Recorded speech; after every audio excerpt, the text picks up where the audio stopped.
100 KSTP.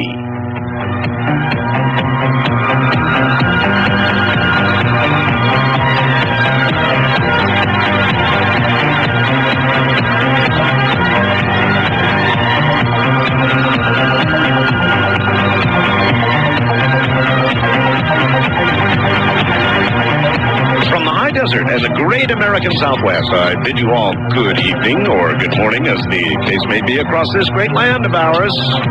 From the Tahitian and Hawaiian island chains in the west eastward to the Caribbean and the U.S. Virgin Islands, south into South America, north to the pole, and worldwide on the internet, we do get around. This is Coast to Coast AM. I'm Art Bell. And we've got a lot going on tonight. In a moment, Linda Moulton Howe, an update on the HARP project, a view from the other side. And then in the next hour, astronomer Tom Van Flandern. And he's got a lot to say about Mars and a lot more. So all of that this night. I cannot open the program without commenting on the Kathleen Willey story. Of course, I saw it on 60 Minutes like the rest of the world, and I thought she was credible. I thought that, on balance, she was telling the truth, and this is just a judgment call based on listening to her. However, although 60 Minutes and others have billed this as somebody has perjured themselves, it's still he says, she says. And until they get proof that what he said is true or what she said is true, unlikely in this case, or until they prove suborning to perjury or some other impeachable offense, there is going to be no change in the White House, and the people who are either clamoring for it, hoping for it, or saying it will happen are whistling Dixie, because it is not going to happen until there is proof of a crime.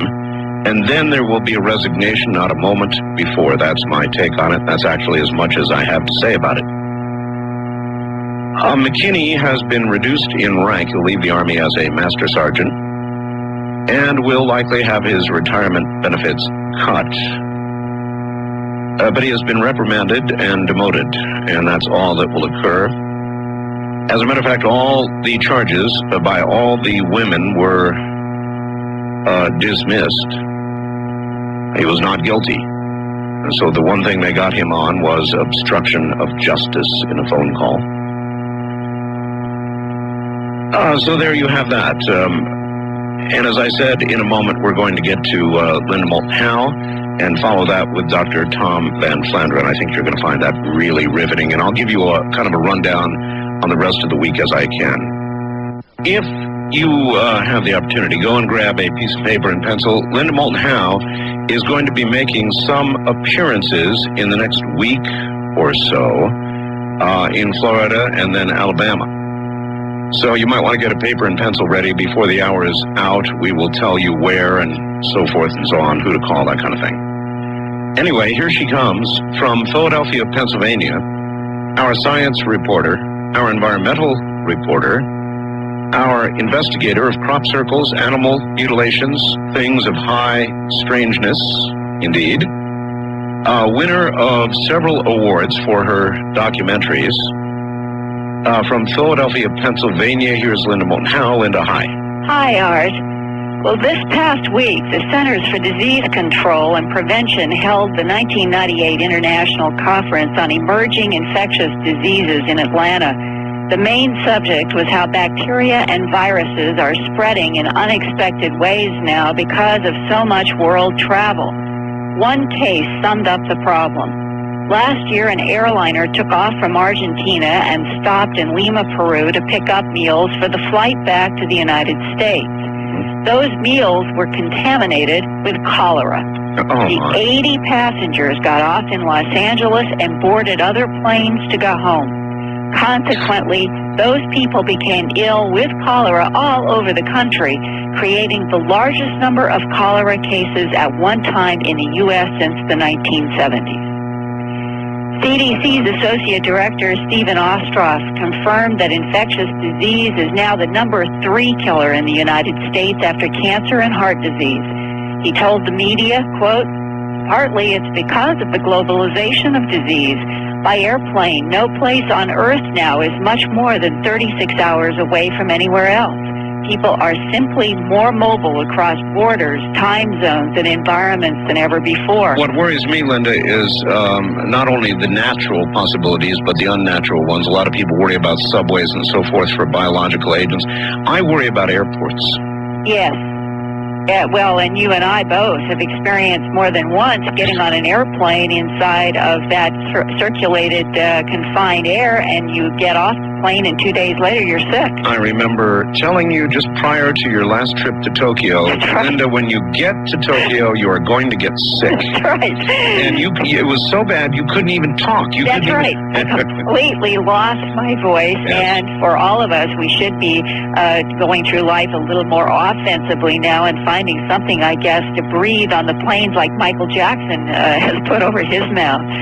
You know, I've been told by certain people that if you, I don't know if you're supposed to do this or not, but that if you tell the crew, you know, the stewardess when you get on the plane, that you've got breathing problems, right? They will give you little canisters to breathe from. Well, I'll try that. That's a hint for the traveler. Yeah, I will try that. Well, diseases are also being released from rainforest destruction.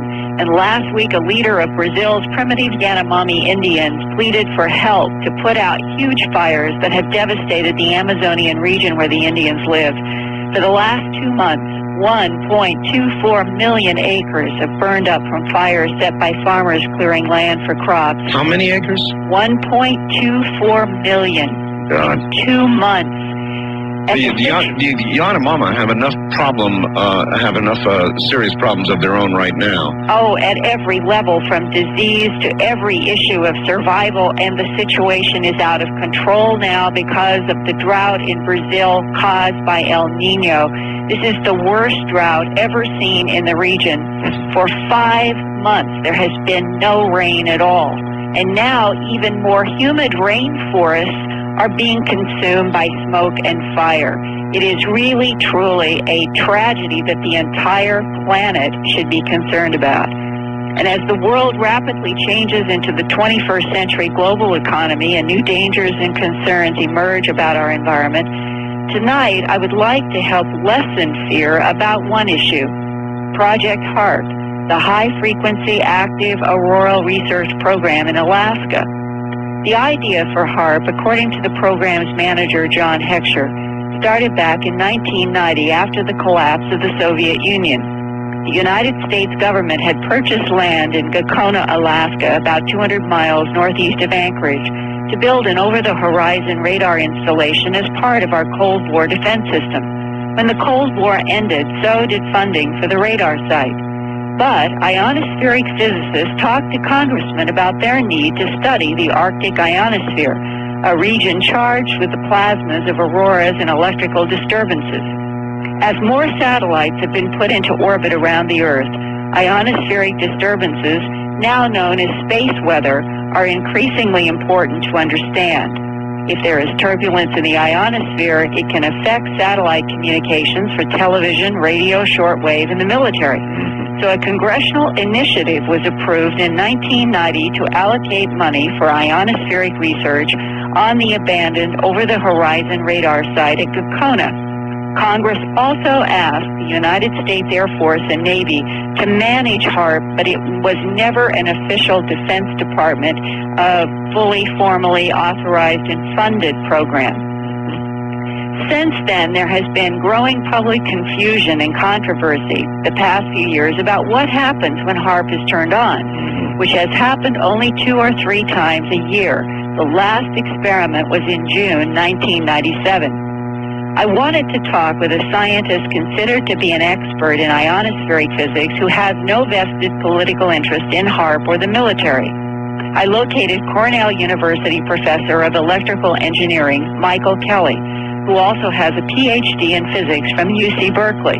Dr. Kelly has written a textbook used throughout universities entitled The Earth's Ionosphere, Plasma Physics and Electrodynamics, published by Academic Press.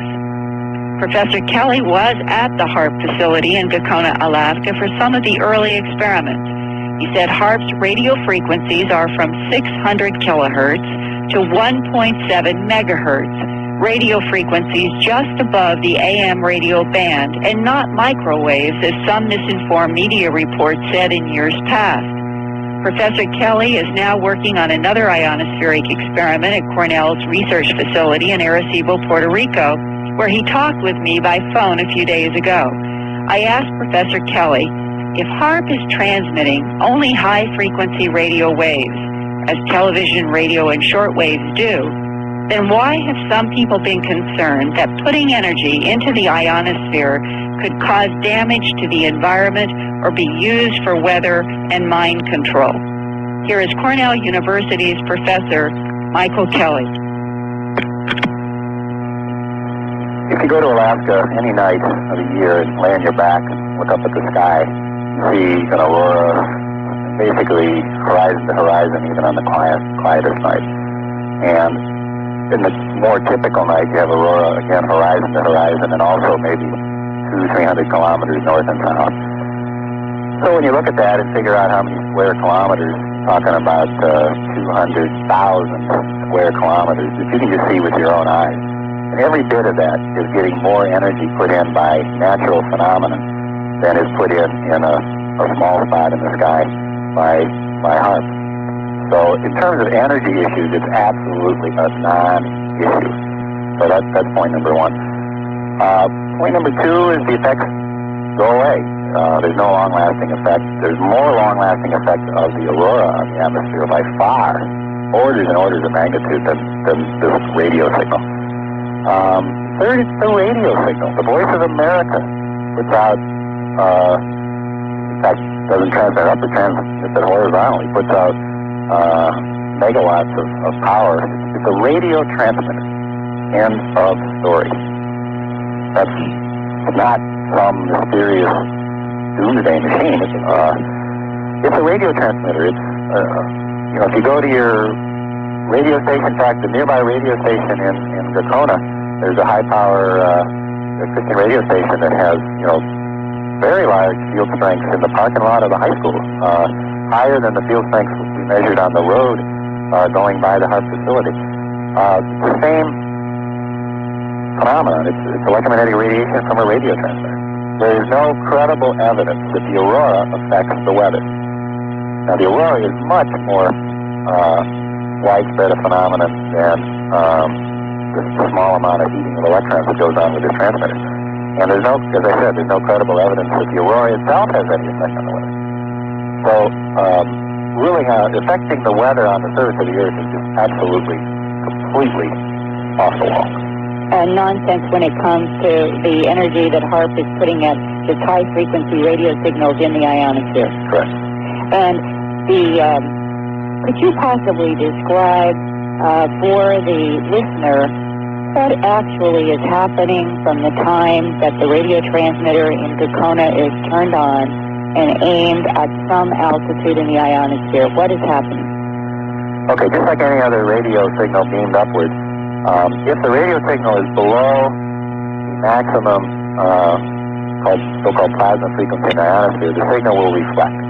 So when you get long-wave radio transmission around the world, like ham radio people use, so forth, they're doing the same thing that HAARP does. They have a signal such that it's low enough frequency that it slants off the ionosphere just as if it were a mirror. Now, if you raise the frequency up to television-type frequencies, FM radio and television, then that signal will go straight through the ionosphere, essentially leaving none of its energy behind. Now, if you just get a perfect reflection off the ionosphere, as is usually the case, then the signal hits the ionosphere, bounces off, comes back to the ground, hits the Earth, back up to the ionosphere. In the case of a higher power system like Luxembourg radio was the first one that did this, the radio in Luxembourg, AM radio, was very powerful, and it started to modulate other radio stations because of its effect when it hit the ionosphere. That's how this effect was discovered. What happens is the radio wave goes up, and what causes the signal to reflect is the fact that the electrons are put in motion and they re-radiate the signal back to the ground. That's what happens when light waves hit your mirror at home. When you look in your mirror, the light waves from your face hit the mirror, the electrons in the metal reflect the signal and it comes back at you so you see yourself. The same thing happens with the ionosphere. Now, if the power is high enough, the electrons will move fast enough that they start to create their own plasmaphysical phenomenon that interact with the reflection process. So at some threshold, the ionosphere no longer acts like a mirror. It acts more like an absorbing medium. And that's that boundary transition that's utilized by the physics of experiments done with HAARP. Could this in any way be used as a military weapon?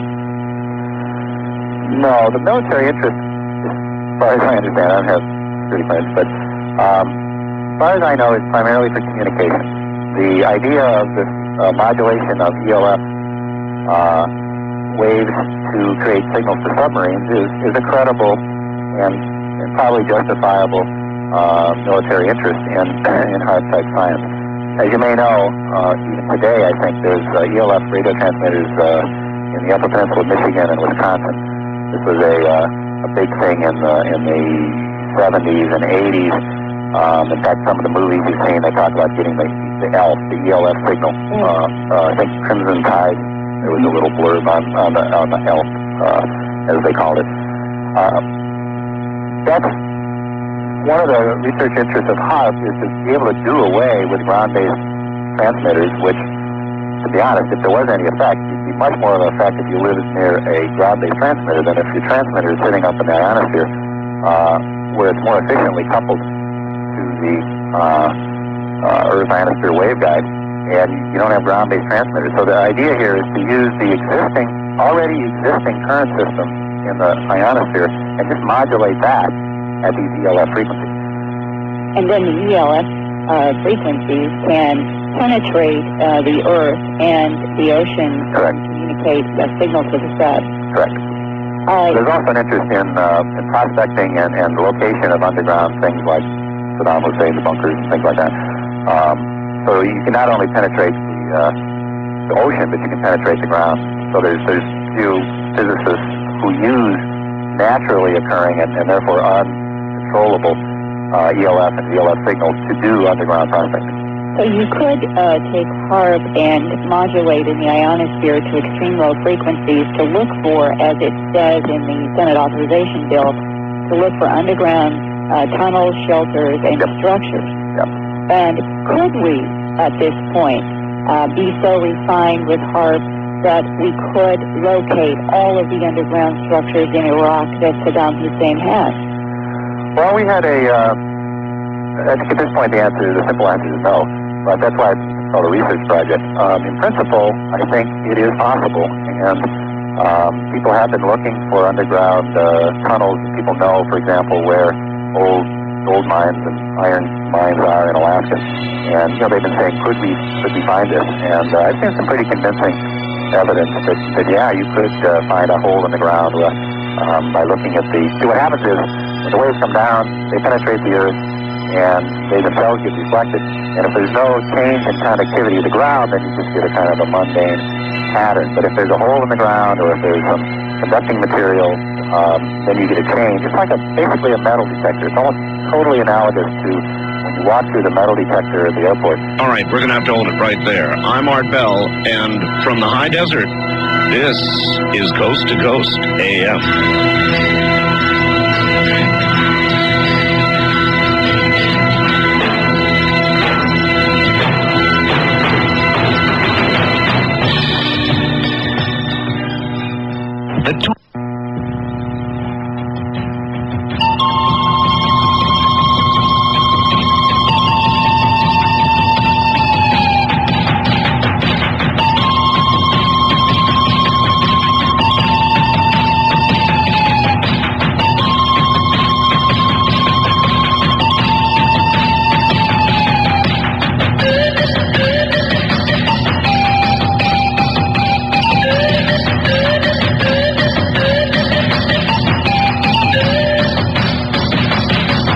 With Art Bell in the Kingdom of Nye. From east of the Rockies, dial 1-800-825-5033. 1-800-825-5033. West of the Rockies, including Montana, Wyoming, Colorado, and New Mexico, 1-800-618-8255. 1-800-618-8255. 888-8255. Now again, here's Art Bell. Once again, here I am, and we'll continue with Linda Moulton Howe's interview in just a moment. Boy, do I have some bones to pick with this ionospheric physicist, and we'll pick them at the end of the interview.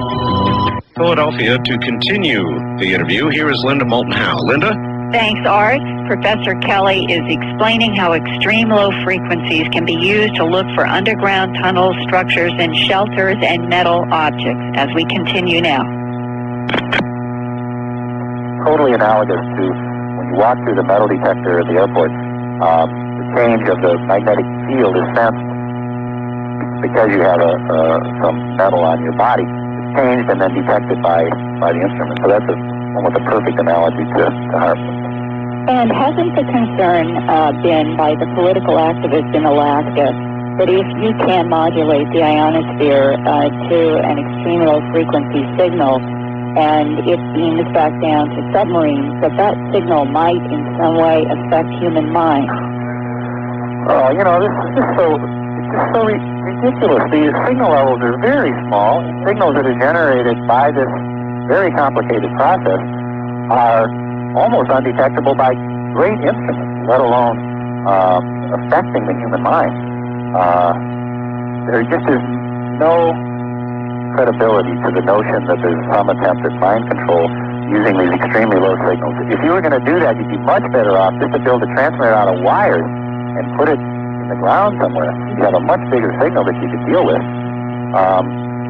So just to get it really clear, the amount of extreme low frequency that is coming from just the Schumann cavity resonance of the Earth, from lightning storms, auroras, and everything else, adds up to a much greater signal that is overwhelming to a certain extent any ELF modulation that you have in HAARP, and that you have to use extremely refined and sophisticated technology to even get out of the background ELF of the Earth the signal that would come down from the ionosphere. Yep. That's in a nutshell. And the reason it's possible is that it's a known frequency. If you have a signal that the natural signals are basically spread out to what we call a spectrum. So if you look at it on an oscilloscope or on a TV screen, you see, fluctuations to your eye, which are at all frequencies. If you know that you have a certain frequency because that's the frequency that's being used that day, then you can filter the data right around that frequency and pull that signal out of the background noise, which is natural. So, when you make the statement, people say, well, if it's varied by the noise, how could you possibly see it? But scientists and technologists do this all the time. GPS, for example, a very important global positioning satellite system. The signal that comes from GPS to ground receivers, your little handheld GPS thing, the signal is actually much less, by a factor of 100, than the noise level from, say, the galaxies that are also generating electromagnetic waves. But because you know the character of the signal, you can use signal processing to pull that signal out. The same thing is true with the ELF that comes from HAARP.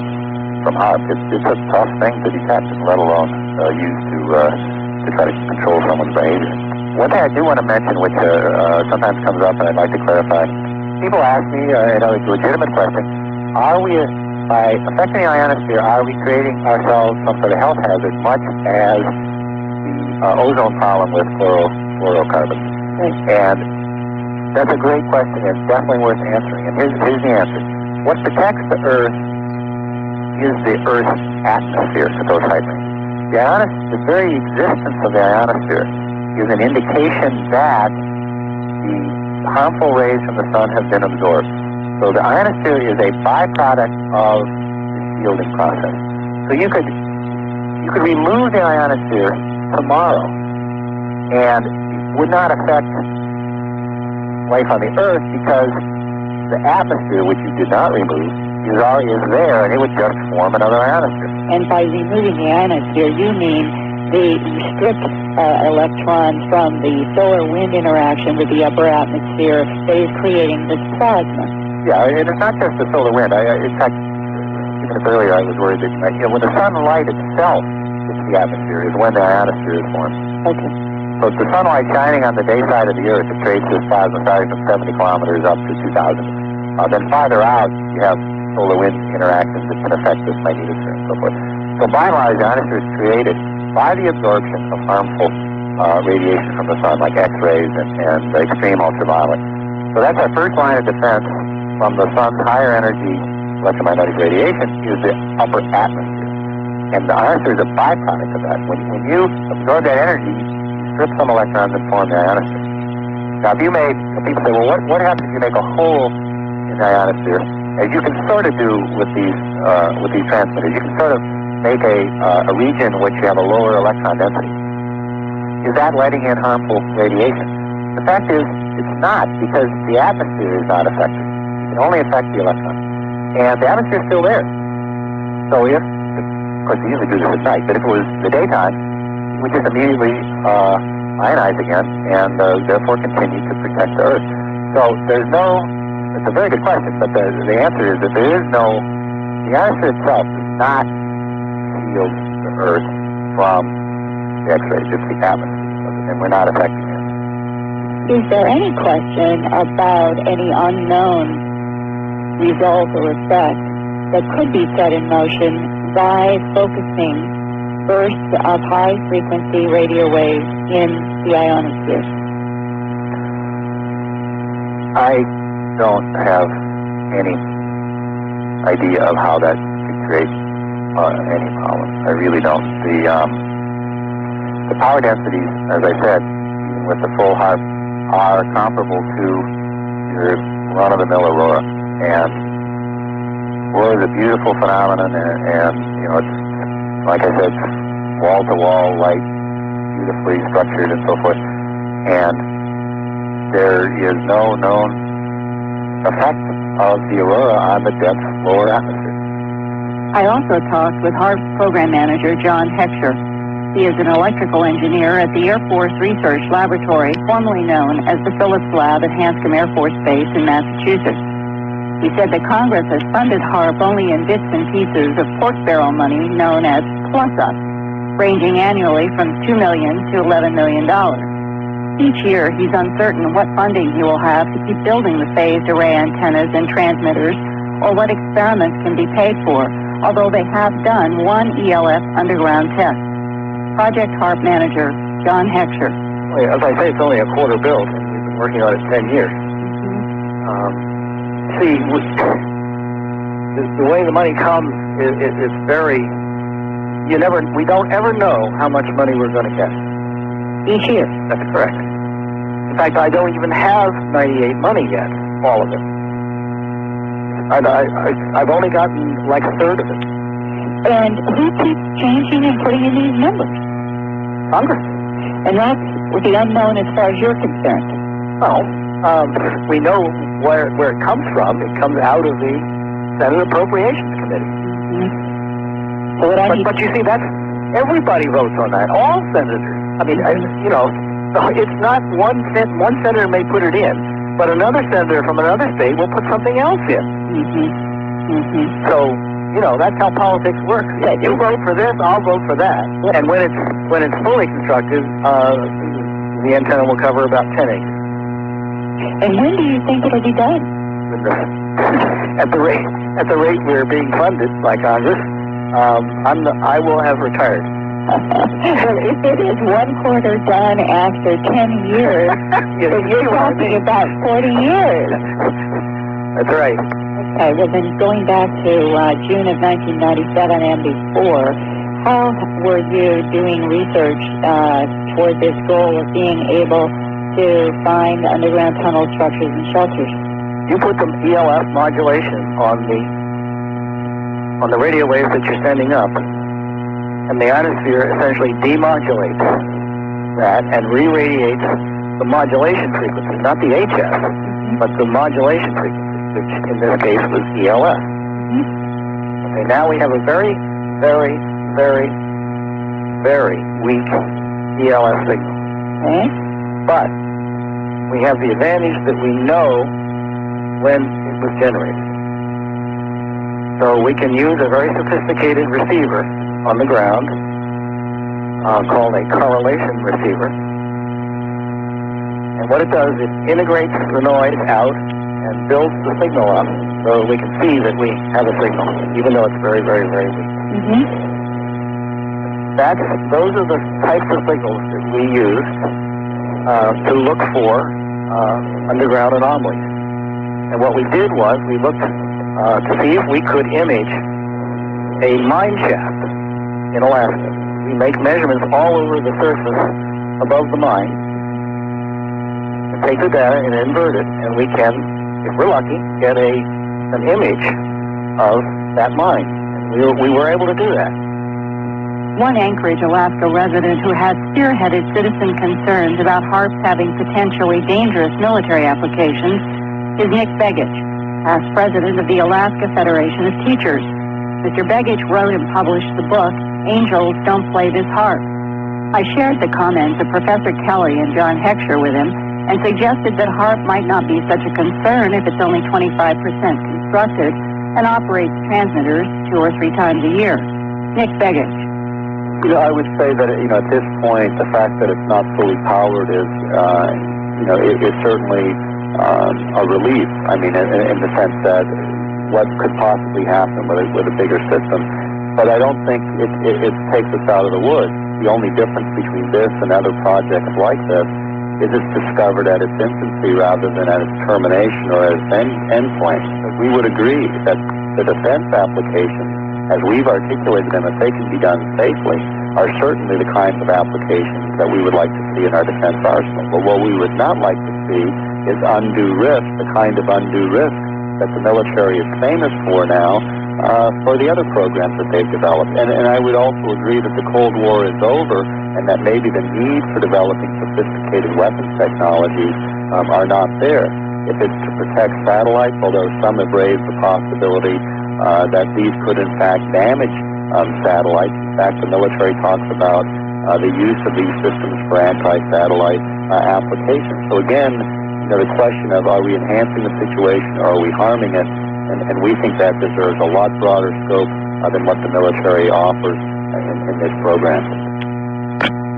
All right. And one footnote, John Heckscher said he will have another HAARP open house in Gakona, Alaska this coming August. Said everyone from anywhere is welcome, that they can come and walk anywhere they want to around the transmitters, talk to scientists, and there will be people there to ask and answer all questions. All right, Linda, I have a couple of comments. One is, I invited John Heckscher, who will certainly give you the party line because he directs the project on HAARP, to debate Nick Begich, and he declined. That was, well over a year ago now.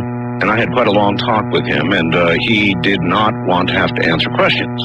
Now, with respect to Professor Kelly, I was sitting here pounding the table. You couldn't hear it because I had the mic down. Here are the questions that I would have. Number one, he laid out an analogy of a radio station and said he made field strength readings in the parking lot that were a lot higher in the radio station than they were near the HAARP project. Of course that is true.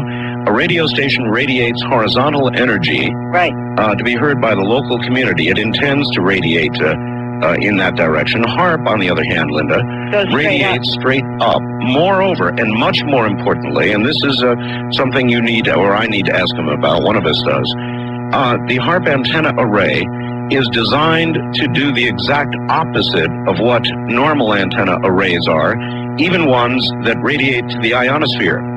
For example, normally we radiate a very broad signal from the ground, and very narrow signal from the ground, and by the time it gets to the ionosphere, it is very broad.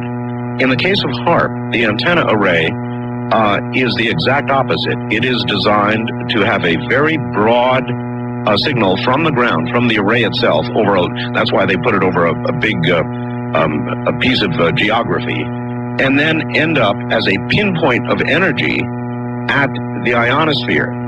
So the professor was wrong with respect to his analogy of a radio station. There is no possible way that analogy works. That's number one. Number two, when we get to 100 billion watts of power, which is the final stage of HAARP, then you have real ionospheric concerns, and I believe safety and health concerns.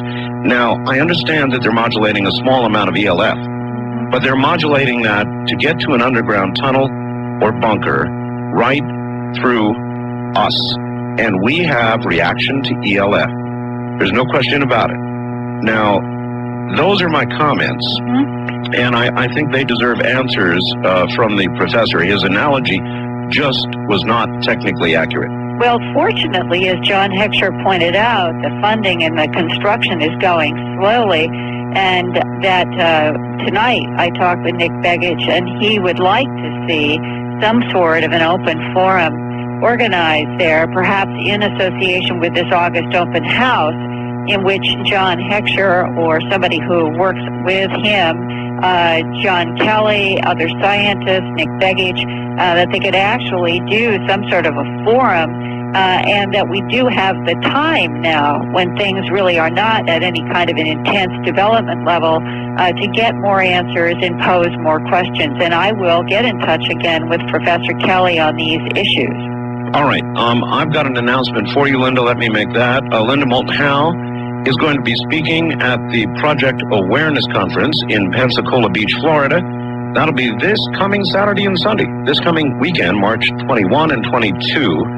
She'll be talking about crop circle symbols, the human abduction syndrome, and government knowledge and cover-ups based on her new book, Glimpses of Other Realities, Volume 2, High Strangeness.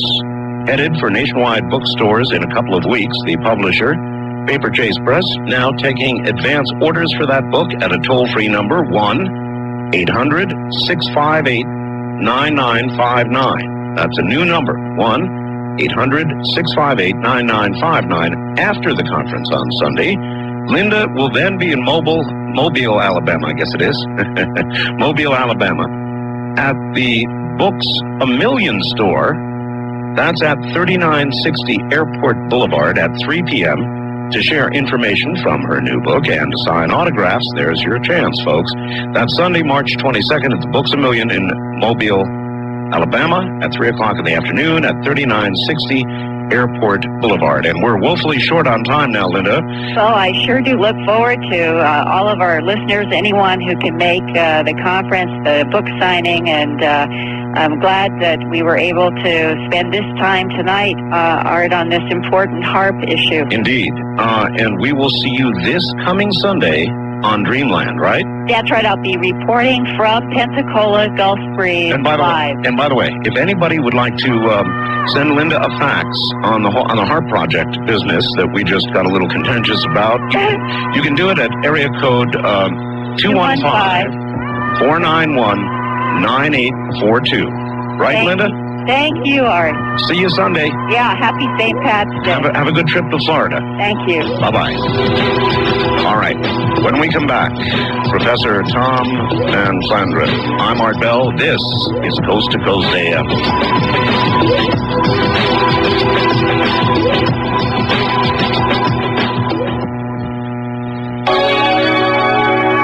It's a naval battle. From the Kingdom of Nye, this is Coast to Coast AM with Art Bell. First-time callers may reach Art at area code 702-727-1222. 702-727-1222. Now, here again is Art. Boy, are you in for a treat in a few moments. Tom Van Flandern, doctor, professor, received his Ph.D. degree in astronomy from Yale University in 1969. And we're going to be talking about Mars, comets, exploding planets, exploding universes, you know, the Big Bang, what's on Mars, what we're about to find out about what's on Mars, that sort of thing should be more than just a little interesting. And by the way, if you want to read some of what you're about to hear, I suggest you go to my website and scroll on down to the guest area and click on Dr. Van Flandern's name. It'll take you over to his website and you will learn. It's very well done, actually. So, all of that ahead of us. Yes, I saw the Kathleen Willey interview on 60 Minutes, and yes, I did believe her. She told a very reasonable, credible story, I thought. However, and this is a big however, those 60 Minutes said one of them has committed perjury. Until that is proven, it is not a crime. And as far as I know, there are no witnesses.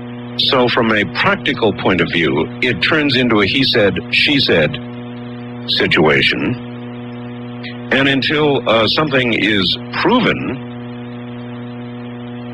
I think that you've still got President Clinton right where he is. His detractors are saying, that's it, he's gone, he's going to have to resign. Don't you believe it? Unless they come up with suborning to perjury, unless they come up with a crime that has been committed, one that can be proved, then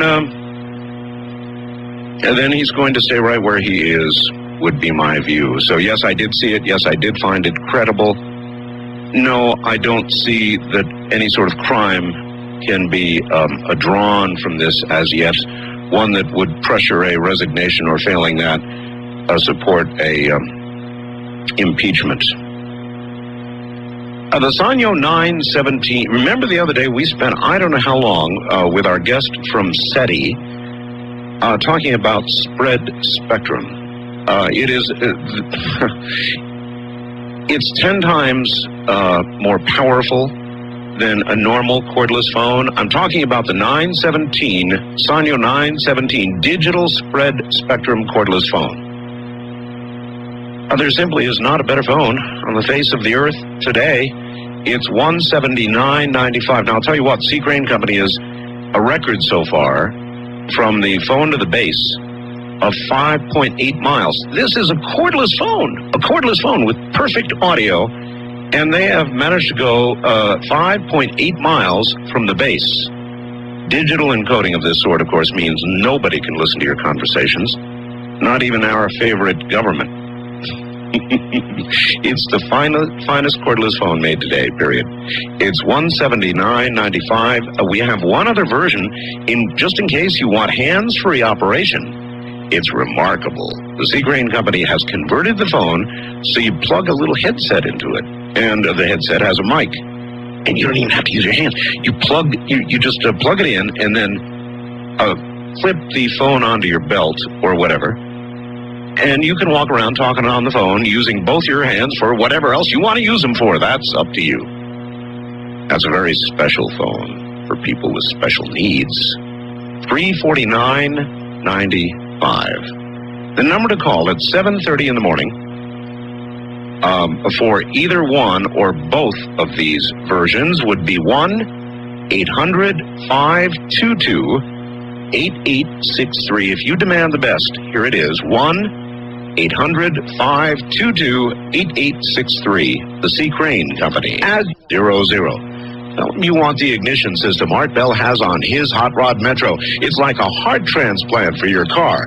That's 1-800-627-8800. And check out their webpage at www.jacobselectronics.com. Now comes Professor Tom Van Flandern. Tom received his PhD degree in astronomy from Yale University in 1969. He spent 20 years at the U.S. Naval Observatory, where he became the chief of the Celestial Mechanics Branch. In 91, Tom formed a Washington, D.C.-based organization, Meta Research, to foster research into ideas not otherwise supported solely because they conflict with mainstream theories in astronomy. Tom is editor of the Meta Research Bulletin, which specializes in reporting anomalies, evidence that does not fit with standard theories in the field. He is also a research associate at the University of Maryland, working on improving the accuracy of the global positioning system.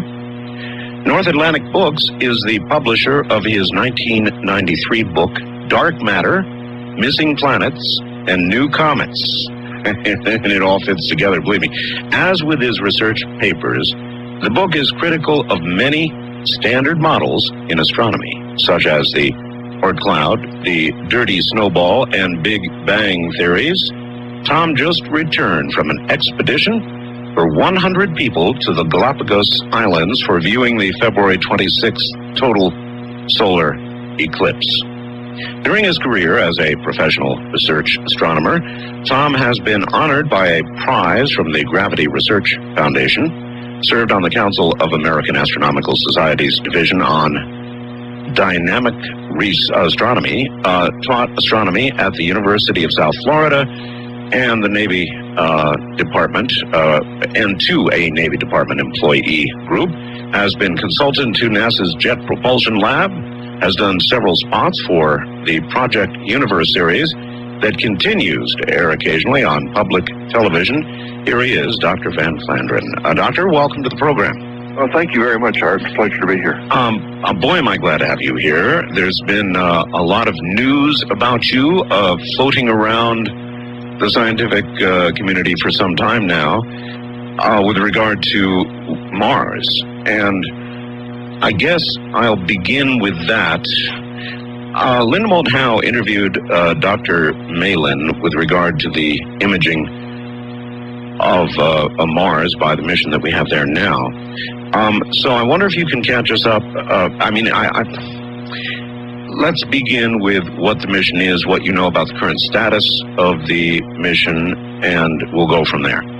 Okay, well, last year we sent 2 spacecraft to Mars. The first one had the lander, the Pathfinder as it's called, that took the shots of one particular spot on Mars where the lander happened to come down, and we got photos and some actual measurements of the contents of various rocks on the surface of Mars at that spot. I understand the craft, by the way, the little vehicle, is deader than a doornail now, declared so the other day. That's right, yes. It was only expected to have a finite lifetime until its batteries ran out. But we learned quite a bit about the surface at that spot, including about the huge flood, unlike anything we seem to have ever had here on Earth, that must have occurred on Mars, that left sand dunes 60 feet high in the sand as ripples. And that's a big flood. That's a huge flood. Was that the biggest surprise, do you think? Probably yes. They knew about the flood before, but this startling local evidence of just how massive and how sudden it was beyond anybody's expectations. What does that mean? Does that mean Mars had an atmosphere? It would seem so. Indications are that at one time Mars had an atmosphere at least as dense as Earth's atmosphere today. Really? It's worth asking what doctor could strip away an atmosphere as dense as ours from a planet? What could do that? Well, there's a package of evidence about Mars that fits right in with a completely different line of evidence that there has been one or more planets in our solar system in the past that are no longer present today, and what we seem to have left behind in their place is streams of asteroids that orbit the sun. Mm-hmm. I believe your contention is that these planets, one or more, actually blew up. That's right. How, Doctor, does a planet blow up? Well, there are a number of theories about what causes both planets and, on the other hand, stars to blow up. Mm-hmm. All of these theories are incomplete. There is, it may surprise some of your listeners to know that even though we have no doubt at all that stars blow up, those are called novas for average-sized stars and supernovas for large stars. Sure. We still don't have a complete theory of these explosions, but it's obvious they do happen, and a lot of models have been proposed, which are out there for testing. What would be your best guess? In the case of planets, to give just an example out of many for small planets, we know that conditions are very intense in the core of a planet. The pressures and temperatures are very high. When you take various kinds, kinds of chemicals and drastically change the temperature and pressure, they can undergo a sudden change called a change of state. It's like what happens to water when you freeze it to ice. It's still H2O, but it's in a completely different chemical form. Right. It's now solid instead of liquid. Changes of state can also occur in the core of a planet when you increase the temperature or pressure beyond certain limits. And of course, there we're talking about heavy elements such as iron and uranium. But a sudden change of state in the core of a planet can cause either an implosion or an explosion, depending upon the type of change it is. Bad for us either way. Yes, that's right. As inhabitants of a planet, we have certainly a vested interest in stability. We do. What do we know about the center of our Earth? I think we know more about Mars than we do what's down in the middle of the Earth. What is there, do you think? Is it molten? Is it an iron core? I've heard all kinds of theories of rotating iron cores and molten stuff. And what's down there anyway? Sorry, for Earth or for Mars? Earth. Okay. In Earth, yes. As you go deeper and deeper, the weight of the layers above adds more and more pressure, so it's getting hotter and more packed, denser. Mm-hmm. And by the time you get down through the mantle, which is what the layers above the core, you cross the boundary and you're in the core, which is molten, temperatures of millions of degrees, pressures unlike anything we experience here on the surface, and primarily iron, although the density isn't right for pure iron, so it's mixed in with some uranium and very heavy stuff, and also some lighter stuff. Hydrogen, perhaps from water, has been proposed as one of the lighter ingredients in the core. Okay, do we know this for sure, or is this the best guess? This is best guess. That is, we can make measurements of certain properties, such as the density from the gravity field, such as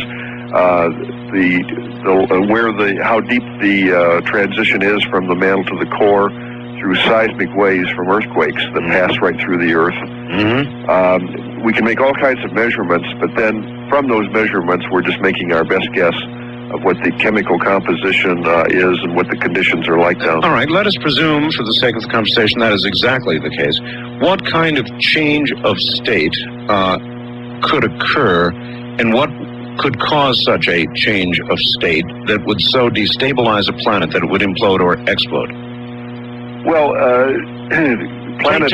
Taking ours as an example, as you have described it. You would have to gradually be changing the conditions to cause something to happen, because if a planet reaches a steady state where there's a balance between heat intake and heat radiated, then not much is likely to happen to it, even in the deep interior. However, we know from actual measurements of the outer planets in the solar system today, Jupiter, Saturn, Uranus, and Neptune, that these planets are radiating more heat back into space. In Jupiter's case, twice as much heat is radiated back into space than it's presently taking in from the sun. So there have to be processes going on inside the planet that are generating heat too, and at a rate that is at least as strong as the heat coming in from the sun. In the Earth, there is also an excess of heat outflow from heat intake, but it's relatively small. The dominant source of the Earth's heat is the sun, and the extra heat from the interior is believed to be caused from the decay of radioactive elements in the deep interior of the Earth. So it would be your view that though we're not perfectly stable, we're probably stable enough that we're not going to blow up or implode? That's right, yes. We should reassure the audience that certainly the Earth is stable enough that nothing is likely to happen in the next dozens of years. Glad to hear that. Now, again, let's go back to Mars. Something took Mars' atmosphere. Your theory is that there were other planets nearby, and that one of them, or more of them, blew up in the manner you described. That's right. And the key about Mars is that apparently Mars was a moon of this planet formerly orbiting the sun in the orbit where Mars is now, the planet that blew up. It was a larger planet than either Earth or Mars, and Mars was apparently a moon. It probably had one or more other moons as well. The chief piece of evidence that Mars was right there at the time of the explosion is that one half of Mars, and it's almost exactly one half, has been pelted so intensely that the craters on that half of Mars are shoulder to shoulder so densely that any new crater that forms today has to destroy old craters underneath it. There's no room for more craters. They're that dense. Wow. The other hemisphere, on the other hand, is relatively sparse in cratering. So one side of it, it's like one side of it got hit by a gigantic shotgun. That's right. And correspondingly, the crust of Mars on that side is built up to a thickness of 20 kilometers thicker than the crust on the opposite side of Mars.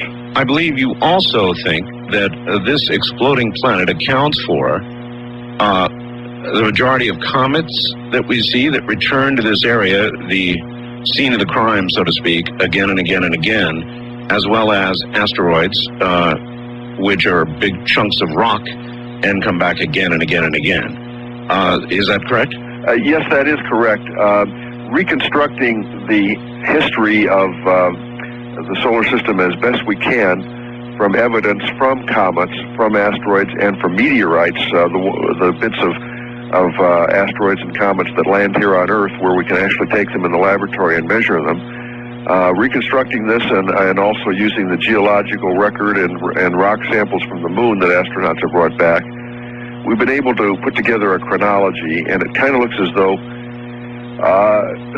the main asteroid belt, the gap between Mars and Jupiter, contained one large planet up until probably a few 100 million years ago, when it apparently blew up, forming 80% of the asteroids of the main belt. Then about 65 million years ago, that date is the same as the date of the death of the dinosaurs on Earth. Apparently, no, isn't that an interesting coincidence? Yes. In other words, you're suggesting that this large planet, of which Mars was a moon, blew up, created comets, created asteroids, and threw off a whole bunch of stuff all at once, and that occurred at the same time that our friends, the dinosaurs, died during that Tunguska, was it? No, Tunguska. The KT event. KT, that's right. Thank you, the KT boundary. Exactly so. All the talk right now in the field is about the Chicxulub crater in Yucatan, but yes, there are 6 major impact craters scattered around the Earth that are dated from the same epoch, plus one of the largest episodes of volcanism in the history of the Earth, the Deccan Traps in India, all occurred at the same time. Changes in the atmospheres and oceans globally. I was amused because I think, of course, that the Earth was suffering from this planetary explosion and not just from a chance single large impact at Chicxulub. But there was a recent NASA survey down there where they were trying to find more samples of meteorites from the big impact in Mexico, and in the course of looking for debris from the large impact, they discovered 2 additional craters from the same epoch down in Mexico. So right around the same time, Mars got hit, we got hit, and no doubt other planets got hit as well. Even our own moon, presumably. That's right. Yeah, and that was from the event 65 million years ago, which was the explosion of the parent of Mars, and that would have been the one that pelted Mars on one side, blew away most of its atmosphere, and it would have been Mars would have been from space a blue planet. Mars is a red planet. I understand red now. Doctor, hold on for just a moment. We'll be right back. This is Coast to Coast AM.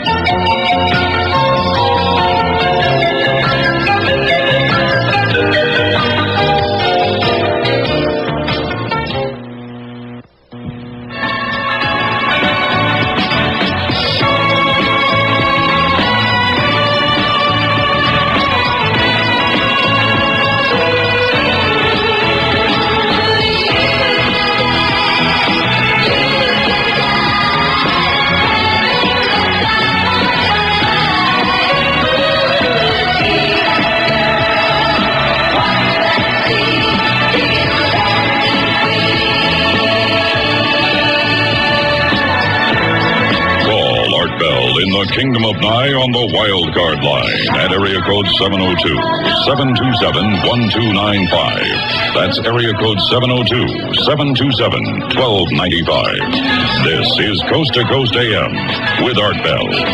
It is Dr. Tom Van Flandern is my guest, and he'll be back in a moment. Just a brief note.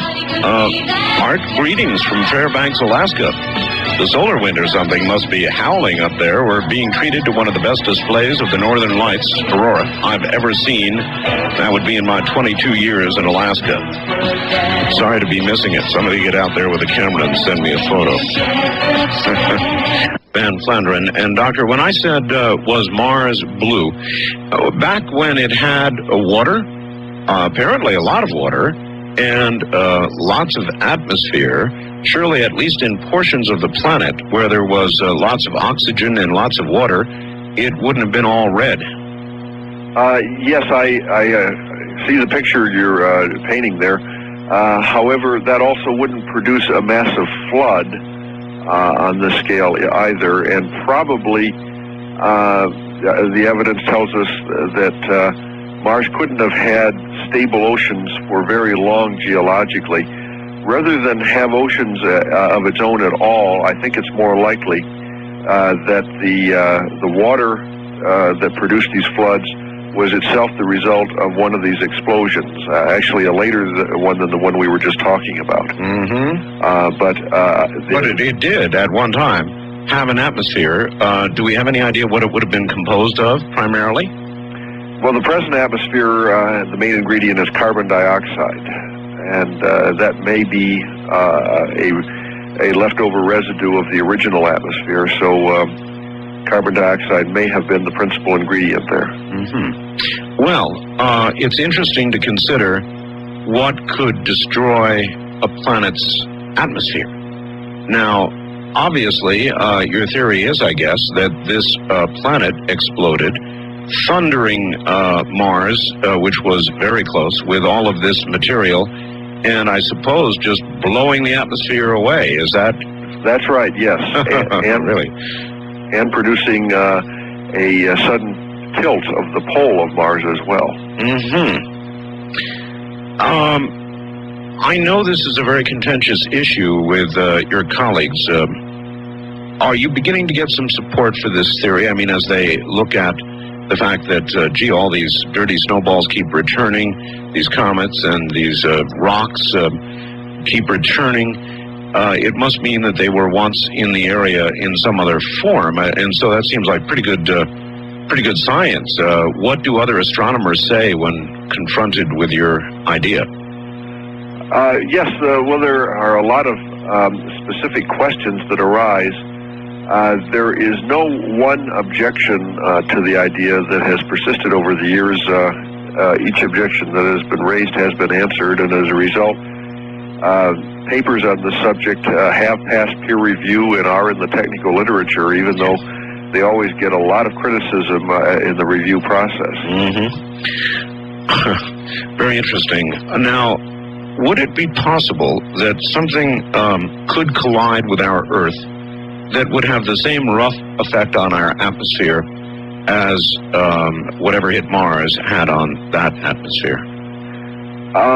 Well, to lose 99% of your atmosphere would require a blast relatively close by. Earth is not so situated right now that an explosion of anything except the sun itself could do that kind of damage here. So I think that we're not in danger of suffering the same fate that Mars did. But Mars was just a moon of this planet that blew up, and when your parent planet blows up, that's big trouble for the moon. It is, but let us define big trouble. If we were hit by, say, an asteroid 5 miles wide, made of very dense material, what would the result be? The result would be devastation of the biosphere.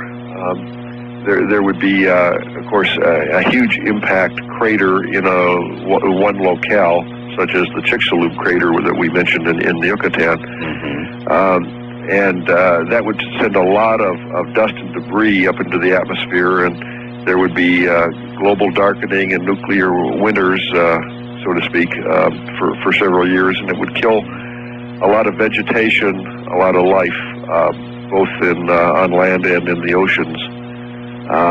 But it would probably not be fatal to life on Earth. It would just be very unpleasant for a very long time. Well, there are two possibilities, one more likely than the other. The first is that it would hit water. We are 2/3 water. Better chance it's going to hit water, right? Yes, that's true. Now, if it hit water, something 5 miles wide, what would happen? Say it came down in the middle of the Pacific. Well, it would still churn up a lot of debris into the atmosphere because the oceans itself are barely 5 miles thick in places. But of course, the principal thing it's going to do is cause a huge tidal wave to sweep over the coastal regions of all the continents. Mm-hmm. So, depending on the size of what hit us, if we were hit, most of the plant and animal life on Earth could go the way of the dinosaurs. Yes, that's true. If something as large as 5 to 10 miles were to hit Earth today, we'd be in serious trouble as far as the biosphere goes. Luckily, impacts of objects that large are in the category of 1 every 50 million years or so on average. And so I don't think that impacts that big are something that we ought to stay up nights worrying about, because first, the impacts are very rare, and second, objects that large we have probably discovered most of by now. Mm-hmm. It's the objects that are 1 mile big, such as that one that made the news last week. I was about to bring that up. Yes, it was very interesting. Everybody got a sort of a quiet scare, something that's going to happen 30 years away, perhaps. Now we think that it's not going to happen. 600,000 miles is what NASA says. Anyway, the point is that I interviewed Alan Hale that day, actually the next day, and Alan said, yes, but we've only identified 1 out of 10 objects of about that size, he estimated, 1 out of 10. So there's a pretty good chance the other 9 are going to get you unless you identify them eventually. That's right. Yes, his figures are very close to on target there. We have discovered almost 200 objects of that size or larger, which are potential threats to Earth. And from the rate of discovery and the frequency of duplicate discoveries, we can estimate that there are about 10 times that many waiting to be discovered, where we don't have, no one on Earth has ever seen any trace of the objects, yet they're orbiting out there and can usually only be discovered when they happen by chance to swing relatively close to Earth. I have quoted you a number of times recently, and I hope fairly accurately. You have said that, I think you've said, that you believe in the region of Cydonia, the face on Mars, the other objects, that society had better prepare itself, because when we get good, clear images, God, I hope we do, of Cydonia, it is going to prove, you believe, that the objects there are not natural objects. Is that a fair rendition of what you have said? Yes, it is. The tests of artificial versus natural origin for the objects in the Cydonia area of Mars, there are 8 such tests, have already indicated to the satisfaction of myself and many colleagues that these objects are likely to turn out to be artificial, which was a great surprise. But still, one has to propose the test, do the experiments, and see what the results are. And now all the tests that have been proposed are indicating artificial origin. All right. Can you give sort of a 101 to people of why you believe that, how you came up with the numbers that you came up with, why you believe this? I mean, it's an amazing thing to contemplate that that face was put there to be seen from space. Why do you believe that, Doctor? What's the supporting evidence? Well, indeed, it is a surprise, and I was originally the author or the one in the middle of the 100-to-1 bet. Did I mention that to your audience before? One of our more convinced colleagues offered to bet at 100-to-1 odds that Cydonia, the face, would turn out to be an artificial structure, and I recommended a neutral position rather than taking a position until before the evidence was in, because that creates biases. Yes. And while I was discussing that online on the internet, one of my more skeptical astronomer colleagues offered to bet anyone at 100-to-1 odds that Cydonia was of natural origin. And I took both ends of the bet to make the point that, of course, for every dollar bet both ways, I'm going to be $99 richer, but I thought both sides were going to extremes based on the evidence at the time. But now some new evidence has come in, and I think that we now do have enough information to make that call. All right, I'd like to hear what that is, and I'm sure everybody would. In other words, what could come in, evidence, what kind of evidence could come in to so quickly and radically change your mind? Pull you off the fence. Let me mention first one of the lines of evidence that I mentioned myself as a possible test, but others did the work on, and then I'll tell you the one where I did the work. Okay. One of the tests was bilateral symmetry. We originally saw only half of the face, one eye socket, the bridge of the nose, part of the mouth, and the headdress on one side. And with that view only, we were able to make a simple prediction. The other invisible side that was in shadow would, if this were by chance a feature that happened to resemble half a human face, the other side would be random desert sand or piles of rubble or rock or meteor craters or whatever, but it would not be a mirror image face. Right. But now we have computer enhancements of images taken at a higher sun angle, and we can see detail in that shadowed side, and even the skeptics, like Mike Malin, agree that it bears a passable resemblance to a symmetric human face. Nevertheless, in an interview with Linda Moulton Howe recently, he suggested the odds of it being not a natural object would be in the order of about 55 million to 1. Yes, a fallacy that I've commented on myself many times, most recently in a colloquium to NASA at Goddard Space Flight Center. There's a very big difference between long odds against something and something where the odds are unknown. In this case, we don't have enough information to even begin to estimate odds, because we don't know the probability that the galaxy is inhabited, that all the terrestrial planets have already been explored by other beings in the past. For all we know, all of the galaxy has already been explored, and the probability of finding artifacts on any one of them is nearly 100%. Mm-hmm. All right, but let's stay with Mars for a second in the face and the other objects, the pyramid objects and so forth and so on. Okay, now the new evidence that's come along was in part thanks to one of your listeners Really? On a past show. Someone wrote in to me on the internet following a discussion that we had about the exploded planet hypothesis and Mars, and he said, well, gee, what about Cydonia? We weren't talking about that in particular, but he said, what about Cydonia?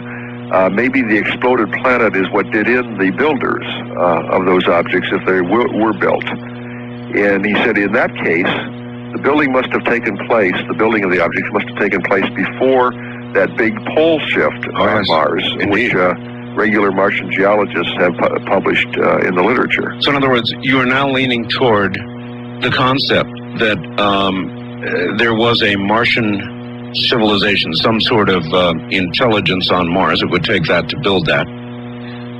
If indeed it is not natural, it assumes that either there were Martians or that somebody came by and built it there. But you lean toward the idea that there were in fact Martians. Well, actually, we'll see. In the second one, I developed a line of evidence that probably it was not indigenous Martians. Okay. But indeed there would have had to have been builders. And the interesting thing was, on Mars today, the face, if it's supposed to have been built and looked like a face, doesn't really serve the purpose, because it's not built right side up. It's tipped over at 31-degree angle, and if you wanted it to look like a face, why would you do that? It can't be seen from the Earth or any other planet because we're too far away, even with our biggest telescopes. It can't be seen from the ground on Mars. Who is this supposed to have been built for? And if the only place you can see it from is above Mars in orbit or on a passing spacecraft. If it's supposed to be viewed as a face from there, why wouldn't you put it on a conspicuous place like the equator of Mars, where you could see it from any approach direction, rather than at a random place like 41 degrees north latitude where it is? Well, the answer to that suddenly popped out when we looked at the old position of the Mars pole, because lo and behold, we took the coordinates of the old pole. Oh my God, I know right where you're going. You're saying it was on the equator. It was exactly on the Martian equator before this pole shift, and with the correct orientation, right side up. Oh my. And oh my. with Mars as a moon of the parent planet, it would have been built so as to be visible from the parent planet. So all these little pieces of the puzzle, all these mysteries, suddenly clear up. How far would you estimate that Mars would have been? We are 250,000 miles roughly from our moon. How far would Mars have been from its parent? Probably of the order of 50 to 100,000 kilometers. And from that distance, under those conditions, from the equator, it would have been completely visible. It would have been, that's a good point, it would have been visible in binoculars, but there are two possibilities that could enhance its view from its parent planet, although binoculars would be sufficient. One is that you could have illuminated it so that when it was nighttime on Mars, imagine us building something on our own moon to be visible from Earth. That's exactly what I was about to suggest, that one day we may in fact build something on the moon to be seen from Earth. That's right. It's totally a credible idea. And if we put it on the dark side and illuminate it, then it will stand out on its own. So, now I think I understand. You are suggesting that this was built by the people who lived on the parent planet. Yes, that's right. Or the beings, I guess I should say.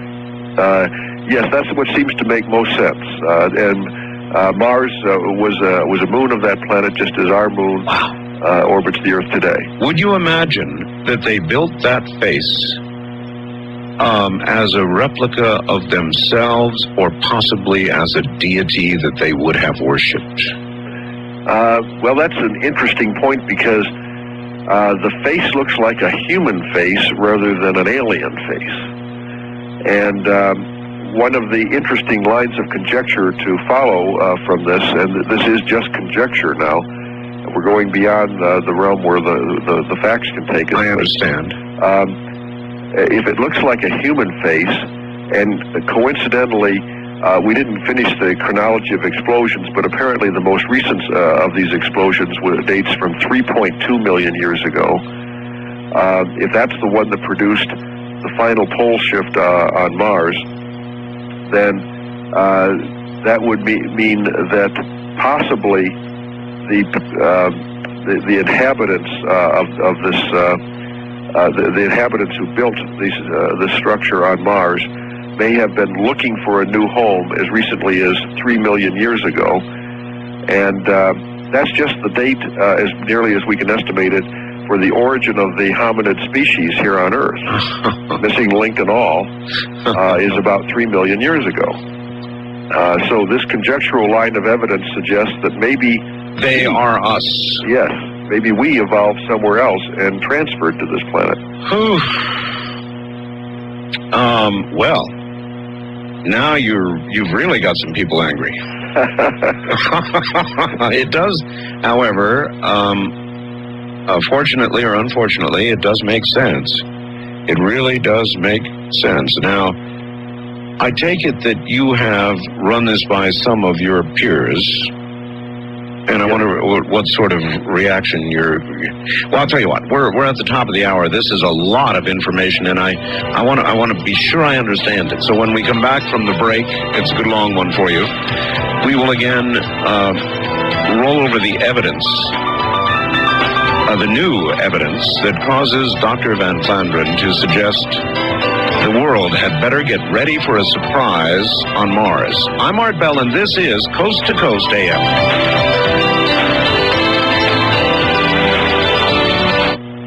You want the most for your money.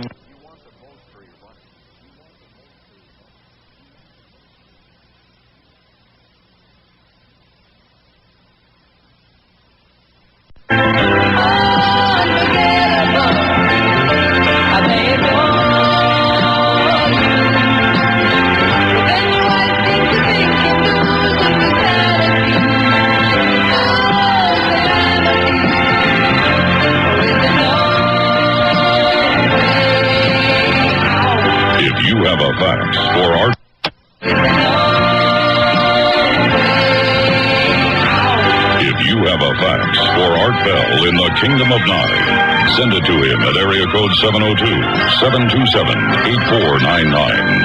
702-727-8499. Please limit your faxes to 1 or 2 pages. This is Coast to Coast AM with Art Bell. It is. My guest is Dr. Tom Van Flandern. It's a serious oh my God moment. We'll roll over it again for those of you who have the misfortune of just joining the program.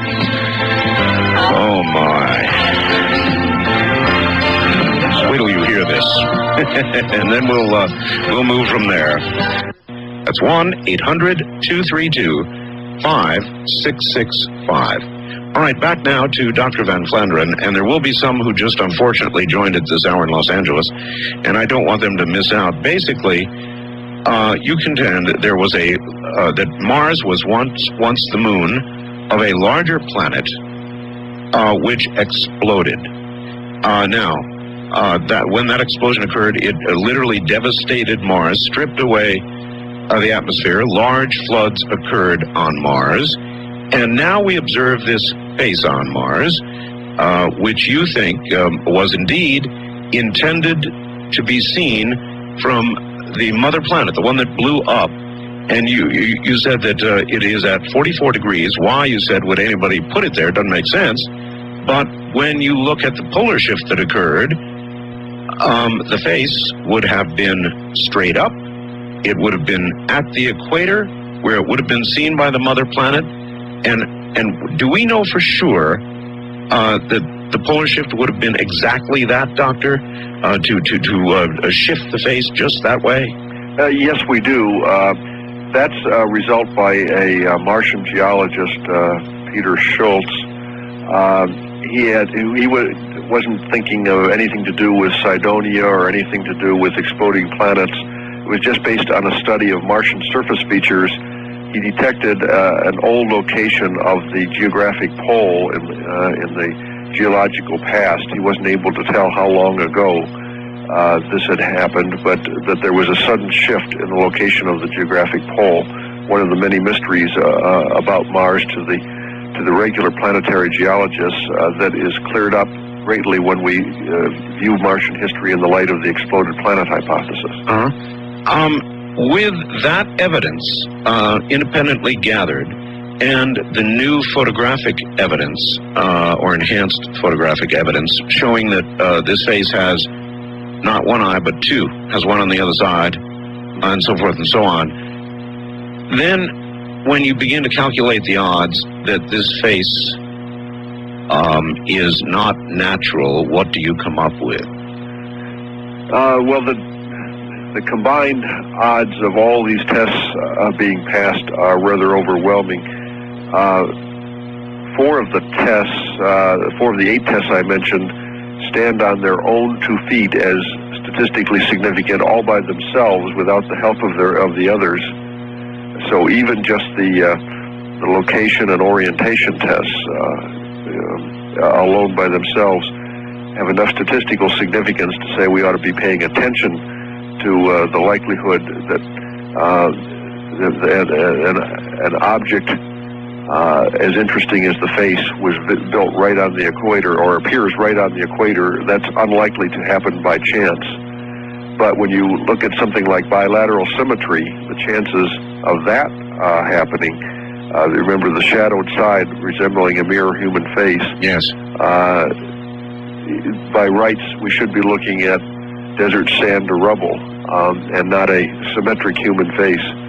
The odds against that are almost incalculably large. 50 million to 1. Well taken. Perhaps so. So you have been sort of issuing warnings to people. Get ready, because if they do some good high-resolution imaging of the Sedoni region, there's going to be a big, big shock for the world. And part of the shock, of course, is going to be, as you explained right at the end of the last hour, that if Mars was the moon of the larger planet, and whoever lived on that planet built this face to be seen from that planet, as it reasonably seems they would, and the face is humanoid, then there is every chance that whoever lived on that planet, as recently as 3 million years ago, was looking for a new home. And of course, we would be the third rock from the sun. Close by would be their best opportunity. We already know they would have to be spacefaring people, or they could not have built the face. So they could travel in space. Would they have had, now I understand we're getting into the area of conjecture, but would they have had warning of what was going to occur to their planet, Doctor, enough warning that they could have, in effect, seeded Earth with life, us? Yes, there would have been plenty of time to prepare for this, and if they had the capability of space travel, the most reasonable thing a civilization would do when faced with such a catastrophe would be to try to mount an expedition. In fact, I've remarked a couple of times on the perhaps coincidence of what the logical course of action would have been for such a civilization, and some of the most ancient writings preserved on this planet. In other words, you're on a planet that's going to blow up. You know it's coming. Mm-hmm. What are you going to do? You're going to try to get a craft together that will carry as many inhabitants as you possibly can save to the distant planet. You're going to try to take 2 of every kind of species. Space arc. Yeah, you possibly can. Plant and animal to preserve as much of what you have as possible, and you're going to set off on a voyage of indefinite duration across the cosmos, and try to start again in this new world. Well, it wouldn't have been an unreasonable voyage. I believe it's thought that we can go to Mars in, about 18 months? That's right. With our technology. Now, so assuming that they were fairly sophisticated spacefarers, and they must have been to build that face, they could have conceivably and reasonably made that trip to Earth. Yes, that's right. That would not be an unreasonable trip at all for them to make. Once they get here, chances are they're not going to be adapted to our atmosphere. They would probably not find it immediately breathable without spacesuits. Mm-hmm. But we're talking about, in this conjectural scenario, we're talking about a civilization that had long since reached the point of space travel. So it's not an unreasonable additional conjecture that they knew a little bit more about DNA than we know now, and we are already finding out some amazing things about DNA. Oh, yes, we are.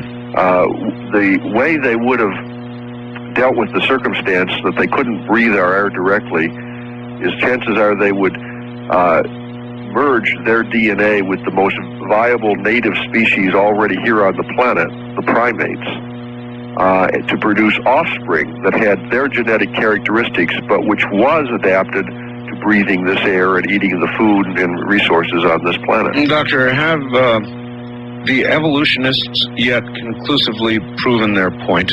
They have not, have they? There is a missing link, isn't there? That's what I understand. evolutionary biology is not my own field, but I do follow what I read in the journals, and that seems to be the case. They just can't quite figure it out. As a matter of fact, there was a really interesting recent story about, I think it was Cro-Magnon, I'm not sure, man, not being particularly closely related to present humans from a DNA perspective. Yes, that's right. Now, so it is reasonable then to conclude that somebody might have come along with that kind of technology and made a DNA change to enable them to live and breathe, as it were, on a planet like ours. Yes, this is still conjectural, but it all would seem to follow reasonably, given the circumstances that we imagine must have happened if there were intelligent beings on this planet prior to the explosion. How is this going to... you're familiar with the Brookings report, of course? Yes.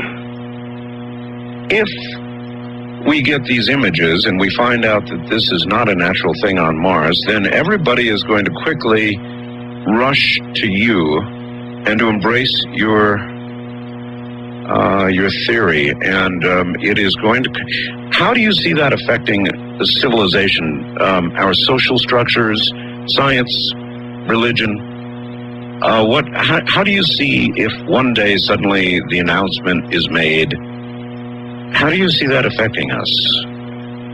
Well, it's a very individual thing, because it's a change of perspective on who we are as a species, as a people of the universe.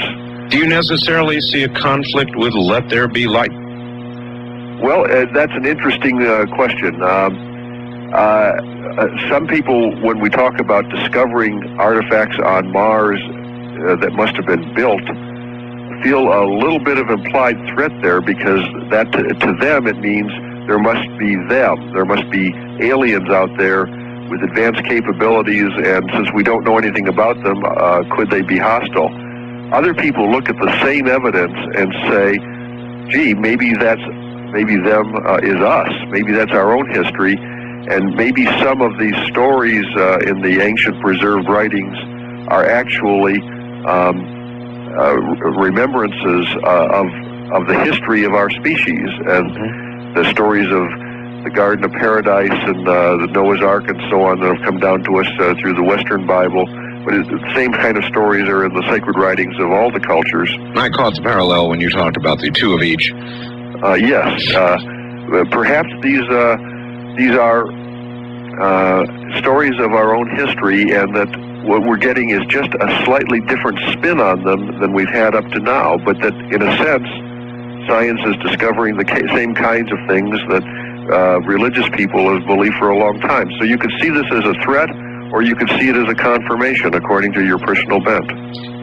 I believe the Brookings report suggested one of the greatest impacts would be on science, would be on scientists. As you look around at your colleagues, should this prove out to be the case, and that day comes, what would you think? How would you think they would take it? Well, that's also a very interesting topic. I have had some lengthy discussions with some of my colleagues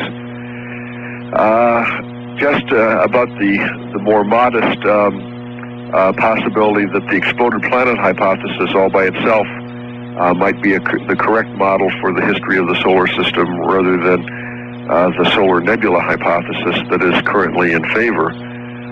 There's an awful lot of evidence for the exploded planet hypothesis, and I summarized that in my book, Dark Matter. I talked to my colleagues about it, and very often the experts in this field feel a little bit personally challenged and threatened by such a drastic change of perspective from what they have thought and developed their theories and written books and papers on for so many years now. That would be the exploding careers hypothesis. Yes, there's a bit of that. I had one common expert say, well, if that turned out to be true, he'd dig ditches for a living. Well, that's what I mean. So you've been sort of issuing these warnings, and they've been circulating all over the place. And I think that they're well-founded warnings. Now, that brings us to Dr. Malin and the present mission. In the interview done by Linda Moulton Howe with Dr. Malin, I felt as though he was dancing all over the place. I would really love to talk to the man myself. I understand that the aerobraking has gone through some change of plans and so forth and so on, but he seemed to really go out of his way to suggest that, look, there's a significant possibility we'll never get pictures of the Cydonia region. Richard Hoagland was disturbed because the camera was turned off. I believe the camera is off now. Is that correct? Yes, it is. It is. And he suggested we'll be missing a very good opportunity to get some pictures of Cydonia. Dr. Malin did not at all seem convinced. He said, I certainly am going to try. But he didn't seem convinced at all that he would get pictures of Cydonia. So I guess my question is, if you embrace Brookings, and I do, I think it's correct, there would be a great disruption of the force, Doctor. Even if he did get a photograph, now he says, of course, I'd be the most famous man around, and I'd get a Nobel and all the rest of it if I were to prove this. I am not convinced that that information would be released. Are you? Well, it's a question worthy of being asked, but that decision and the information itself will be in the hands of Mike Malin, not anybody else at NASA. And Mike Malin is not a NASA employee; he's a private contractor. Mm-hmm. But he has been charged as the principal investigator of this mission. He built the camera that is on the spacecraft. He determines its usage. He gets the images as they come in, sets the priorities for the targeting, and does the quick look on the images, and decides what's going to be released and when. Are you happy with that? I would be a lot happier if Mike Malin in particular approached this matter with the same kind of objectivity that I recommended earlier when I talked about the 100-to-1 bet. But he has made some public statements, the most recent of which disturbs me greatly. He is quoted on his website as saying that, well, what if we get pictures of the face and it still looks like a face? Mm-hmm. That seems to be a sort of a setup for the fact that he may believe that now there is, in fact, a face there. Or one might even jump another notch and say, maybe he's already seen the pictures. Well, it's possible. Of course, one's imagination can run wild, but... well, such a statement invites that sort of speculation, doesn't it? Well, it made me think that he doesn't take seriously the possibility that the structure could be built. He seems to be saying it looks like a face by chance now, and it might still look like a face by chance when we get better pictures. Do you think that the recent very interesting work done on showing the symmetrical features of the face, where not one eye but two and so forth and so on, do you think that might have caused him to make that statement? Well, it's difficult to read someone else's mind, but Mike Malin is in a difficult situation too. He can't promise us pictures because there are so many things that can go wrong with this experiment. Instrument failure, Martian dust storms, and so on. Yes. And even if all goes well, the mapping mission is still at the mercy of whatever happens to pass under the lens of the camera. So he's in no position to guarantee what we'll get, and therefore doesn't want to make promises and create unrealistic expectations. Are you completely comfortable that if he does get a good image of Cydonia, he will release it? I'll let you think about that during the break. That's not an easy question. Professor Tom Van Flandern is my guest. This is Coast to Coast AM.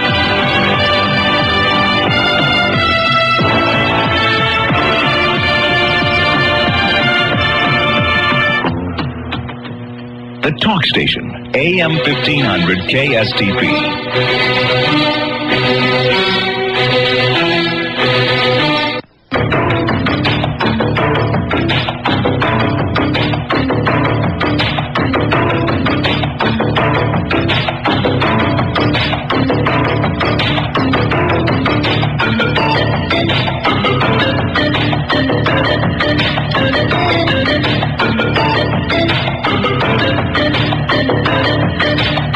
Talk with Art Bell in the Kingdom of Nye. From east of the Rockies, dial 1-800-825-5033. 1-800-825-5033. West of the Rockies, including Montana, Wyoming, Colorado, and New Mexico.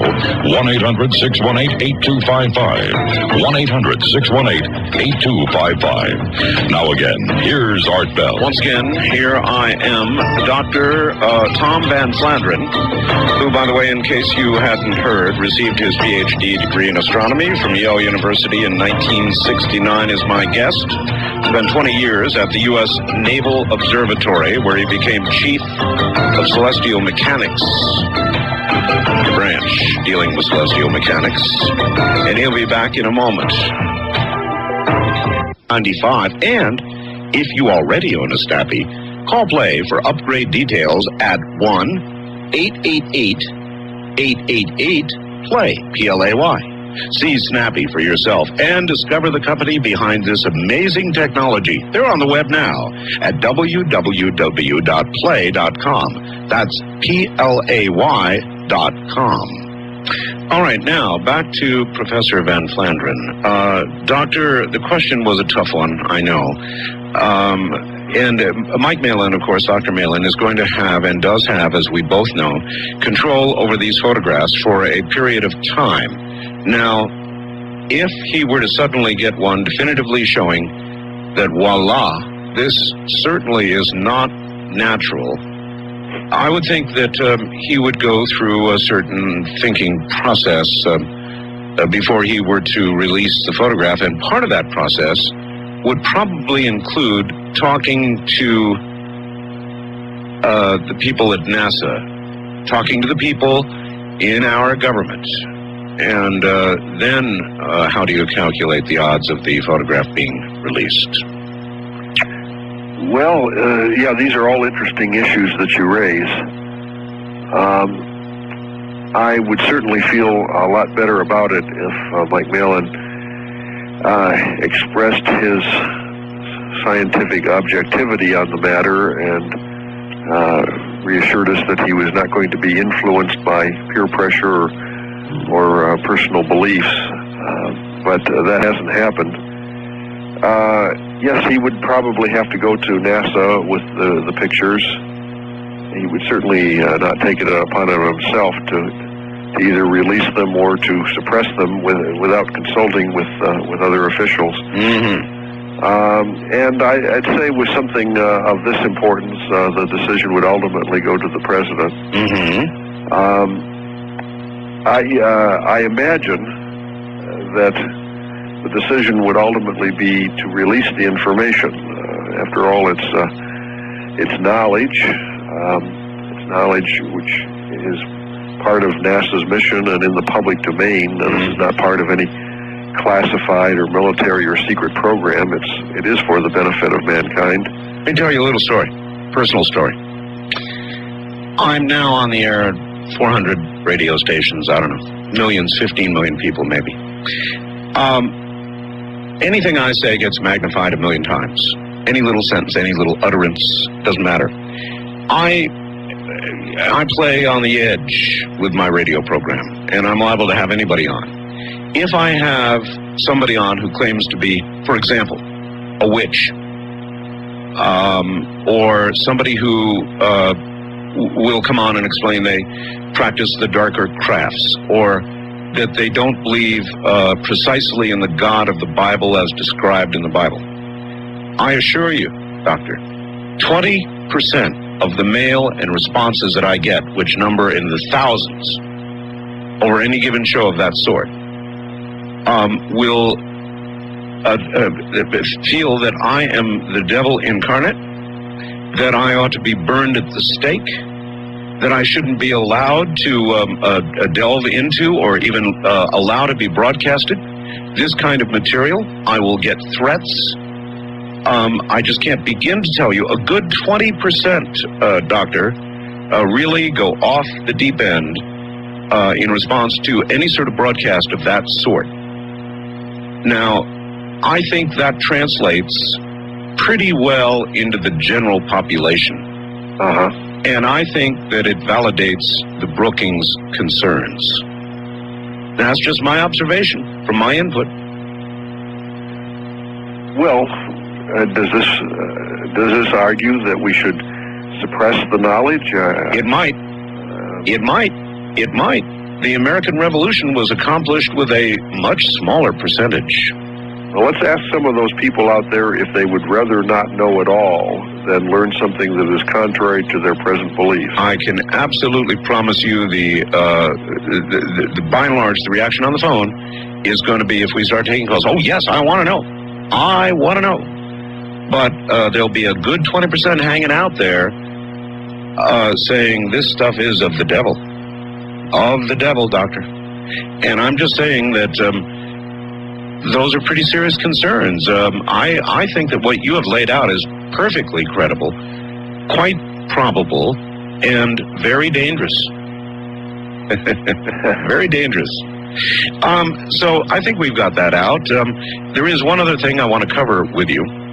Well, actually, several. One is the Big Bang. I just finished reading a wonderful book by Richard Preston, who's kind of a friend now, called First Light. It's a kind of a love letter to Palomar Observatory about the history of Palomar and all the rest of it. And there's an awful lot of astronomy in it. It's a really wonderful book. But in one chapter, they cover the Big Bang. And I'm trying to come to terms with this Big Bang. And I'm trying to understand it. In here, I could read it to you, and I don't think I'll belabor it, but basically what it suggests is that at one point there was nothing. There was something the size smaller than a quark, if that can even be imagined. And that everything we now see, everything that may go out to 15 billion years of look-back time, came from an explosion of this one little tiny thing smaller than a quark. And I just can't buy it. It is the Big Bang Theory, and I know you don't buy it either. What's wrong with the Big Bang Theory? Well, it's even stranger than what you've described, and that's already strange enough. Well, they can't. When it gets small, too small, then they can't explain it. They stop. They say, well, we don't know. Yes, that's true. But also, it's not just an explosion of matter into pre-existing space. It's an explosion of space itself and of time. If you can imagine such things, and I can't, frankly. But this is supposed to be the beginning of space itself. The beginning of space itself. Then one, of course, must ask, well, what was there before the space? Conceptually, according to this theory, nothing. This is not an explosion into space, it's an explosion of space. But nothing is still empty space. Yes. These are good philosophical questions. I think that the theory just does not stand up to sound logical underpinnings of its philosophy. But we can debate philosophy forever. More relevant is, does it stand up to observational tests of its own predictions? Well, as evidence, of course, they will cite the fact that everything seems to be flying apart. And they will cite as evidence of that the increasing redshift, as though it all came from one place originally. Yes, that is one of the underpinnings. One of the underpinnings of the Big Bang Theory, that as we look at galaxies surrounding our own galaxy in the distant universe, the fainter and therefore presumably further away a galaxy is, the more its light is redshifted. Right. And the normal thing that would cause light to be redshifted would be movement away from us. Yes. However, that's not the only thing that can cause light to redshift. Anything that causes that light to lose energy as it travels would also cause it to redshift. And there are ways to test whether the light of galaxies is redshifted due to motion away from us or whether it's due to energy loss. And those tests are published in the Astrophysical Journal, and they show that it appears to be more likely that the redshift is due to energy loss than due to motion away from us. So it may be that even that most fundamental underpinning of the Big Bang Theory, the idea that the universe is expanding, it has not yet been proven observationally, and the newest observational evidence suggests the contrary. Well, if we didn't all spring from the Big Bang, and if we're not all flying apart from each other, then what would you rather imagine occurred? That we have always been here?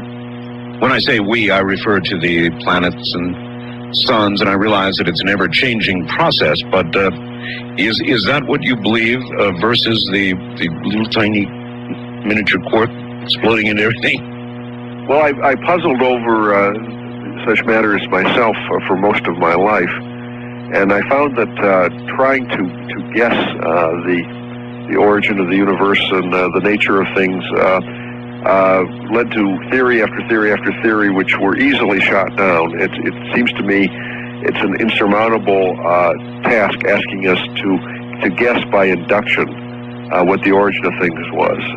In frustration, I tried a completely different approach, one that's never been tried before in coming up with a theory of cosmology or any of the other types of theories that we've talked about. And this is what my book is about, using deductive reasoning instead of inductive in order to get answers to such questions. So, for example, in my book, I say, let's imagine that we have nothing, not just vacuum, not just empty space, but nothing. And then into this total void, let's introduce one unit of something not otherwise described. All right. We discuss its properties. It turns out that there's something, what would it mean if we said it was moving? It isn't moving with respect to anything, so there wouldn't be any way to tell if it was moving or not moving. No reference. No reference.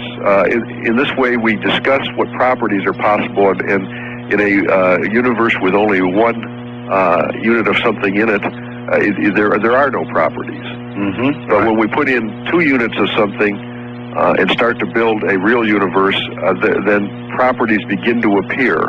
And instead of imposing those properties on the universe, we let them come naturally out of the process as we conceptually build a universe. And the amazing thing is that when we get well downstream, we eventually arrive at properties that resemble the force of gravity, forces in general of nature. We arrive at a natural mechanism that would explain why light would redshift as it traveled, and lots of other things that resemble the real universe even better than our conventional models do. And this is all described in my book, Dark Matter, Missing Planets, and New Comets. And by the way, where can people get that book? Linking to your website will allow them to link to mine where there are instructions, or one can order it from the publisher, North Atlantic Books, or through the major bookstores, such as, I shouldn't probably... Yeah, it doesn't matter. B. Dalton is one that I can think of. And Barnes & Noble is another in this area. In other words, nationwide. Yes. And it's called Dark Matter, Missing Planets, and New Comets, huh? That's right. So, I'm still not sure that I understand. You said, imagine nothing.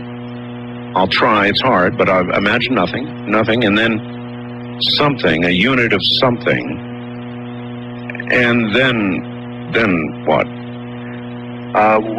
From the... Kaboom? No boom. No boom. We just start with one unit of substance and develop all the properties we possibly can, right, which with one unit of substance mainly means we're impressed with the absence of properties. Okay. When we have a second unit of substance, conceptually, we just introduce it with our mind into this universe. Yes. There is now a difference that occurs because while there are two units of substance and they're apart, they can't even know about each other's existence. But if they came into contact, they could. So there are two distinguishable conditions, apart and together. And so now suddenly we have the possibility of change in this universe, a distinguishable change that could occur conceptually. But if two units of substance are apart and then together and apart again and together again, you can't tell if the interval between contacts is a microsecond or a billion years or infinity, basically. There's no way to, there's no scale against which to refer, just as there wasn't any scale for distance. You can't tell if these things are large or small. So you really, even though it's a different theory, you still have the same problem with origins that those who embrace the Big Bang do. At this beginning point, these things are undefined, but as we build and build, we gradually see these properties do emerge from the model, and the model that comes out tells us by deductive reasoning that the universe at large, at least in this model, which agrees very well with all the observations, must be infinite, but not just infinite in space, infinite in time and infinite in scale as well, meaning that it's infinitely composed of smaller and smaller things all the way down, and there are infinite structures on ever larger scales all the way up.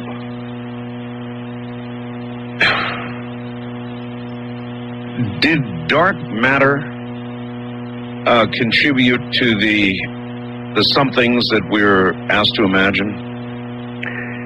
The answer to that is no. No, because there was nothing. Right. And the reason why dark matter is a popular theory in astronomy today is because there seems to be a failure of the law of gravitation for large-scale structures in the universe. I know, yes. It looks as though the law of gravity doesn't work right, so we invent dark matter to make everything work right.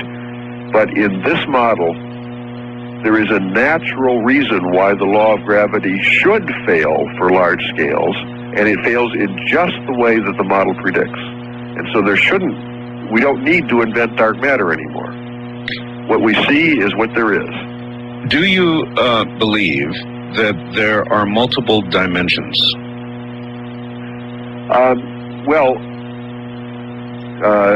These things oughtn't to be a matter of belief. We can formulate hypotheses and test them in science. Do you think the hypothesis of multiple dimensions is a sound hypothesis? You would have to define your terms in order for me to answer that, but I would say that we have evidence for 5 dimensions and no evidence for dimensions beyond that, as nearly as I can evaluate the tests that have been done. Are you familiar with Dr. Kaku? No, I'm sorry, I'm not. Dr. Michio Kaku, he is a theoretical physicist at New York City University. And he believes that there are 10 universes. He also believes that there are many civilizations, which he classes for convenience into different categories: type 0, type 1, type 2, and type 3. Type 0 is, of course, us. Type 1 would, for example, be able to learn to utilize the power of a planet, not as we do now, but more directly, would get to 0-point energy, that sort of thing. Type 2 would utilize the power of a star, that sort of thing. And that the chances of any type 0 ever becoming a type 1 are slim indeed. And that many, many type 0s arise and, of course, meet their demise, either bringing it on themselves or through some other a catastrophic occurrence, but very rarely does a type 0 make it to a type 1. And I don't know that I'm doing justice to what he said, but that's roughly it. How does that sound to you? Likely, unlikely? I mean, do you consider life to be very likely with so many stars and planets, or rather unlikely? well, given an infinite universe with infinite time to evolve things, shall we say that the model that I think matches reality best certainly doesn't have any problem with there being enough time for evolution to occur. And to my way of thinking, probably life is evolving at all scales, not just the ones that we can see, because there wouldn't be anything special about our scale. In other words, if we imagine in our mind that a neutron, an atomic ingredient of atoms, might be something like a planet, there would be, one would expect that life would also evolve at that scale too. Indeed. Doctor, hold on. We'll be right back. This is Coast to Coast AM. The devil went down to Georgia. He was looking for a soul to steal. He was in a bind because he was way behind. He was willing to make a deal. When he came across this young man sawing on a fiddle and playing it hot, and the devil jumped up on a hickory stump and said, "Boy, let me tell you what. I guess you didn't know it, but I'm a fiddle player too. And if you care to take a dare, I'll make a bet with you. Now, you played pretty good fiddle, boy, but give the devil his due. I bet a fiddle is gold against your soul because I think I'm better than you." The boy said, "My name's John." It's time.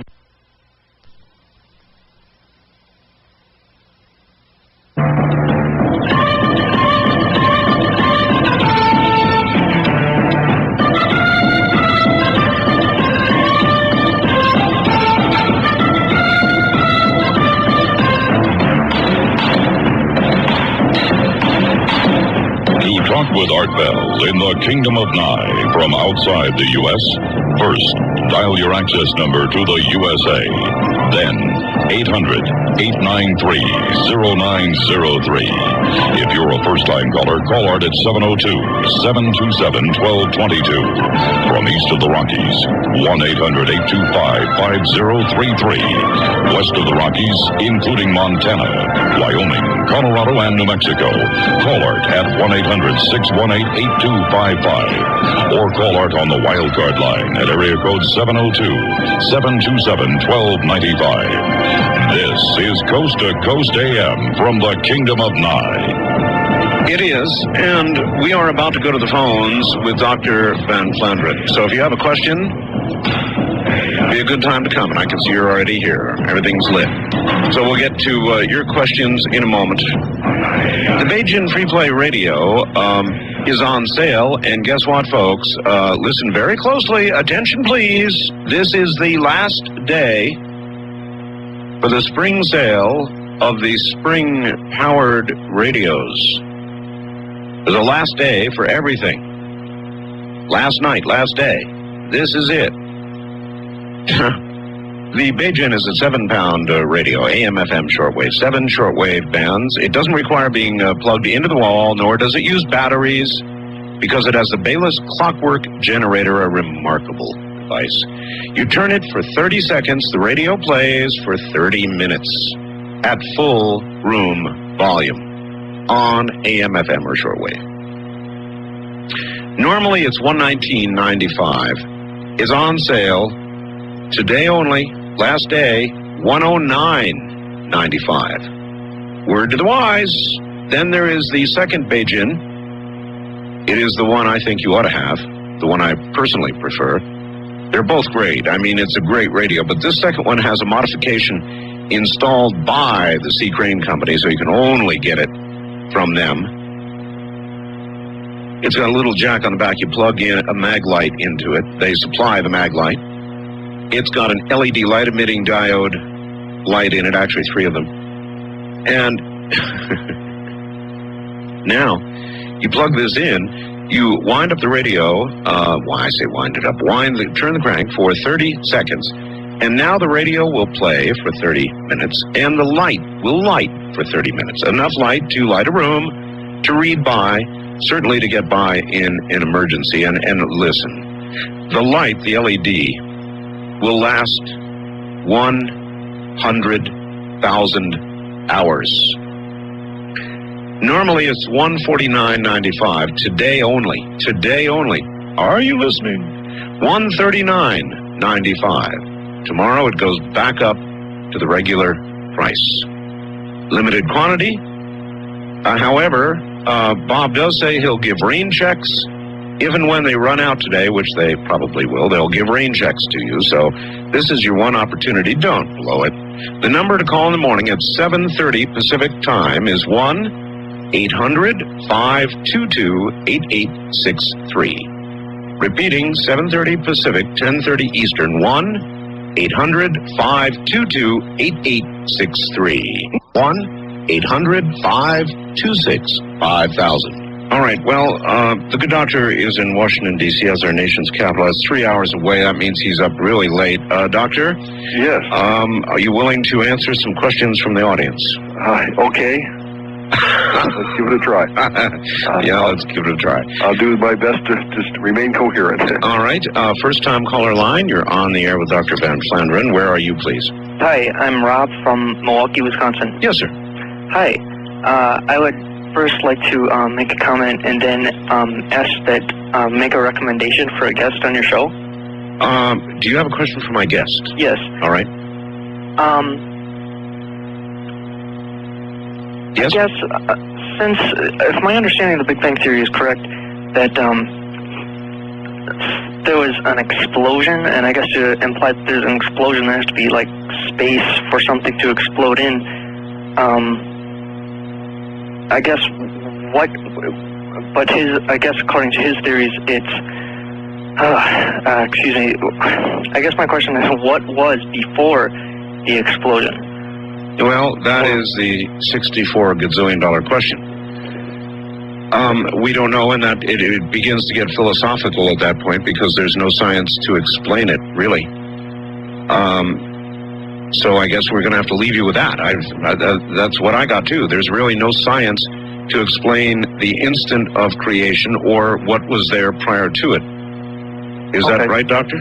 Yes, that is correct. The explosion was an explosion of space, but not into some pre-existing space, into nothingness, replacing nothingness. And there are theories that these explosions occur cyclically, expand and collapse over and over again, and other theories are that this is a one-time event. But this is all just philosophy. That is, you can... Here's another one for you. Is it not true that not everything is red-shifted? Some things are blue-shifted. Is that correct?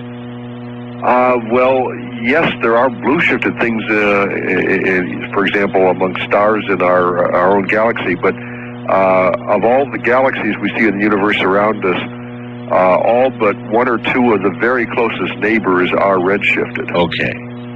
So that would imply that if you buy redshift says things are getting farther away, that would imply that everything is flying away. Yes, that's right.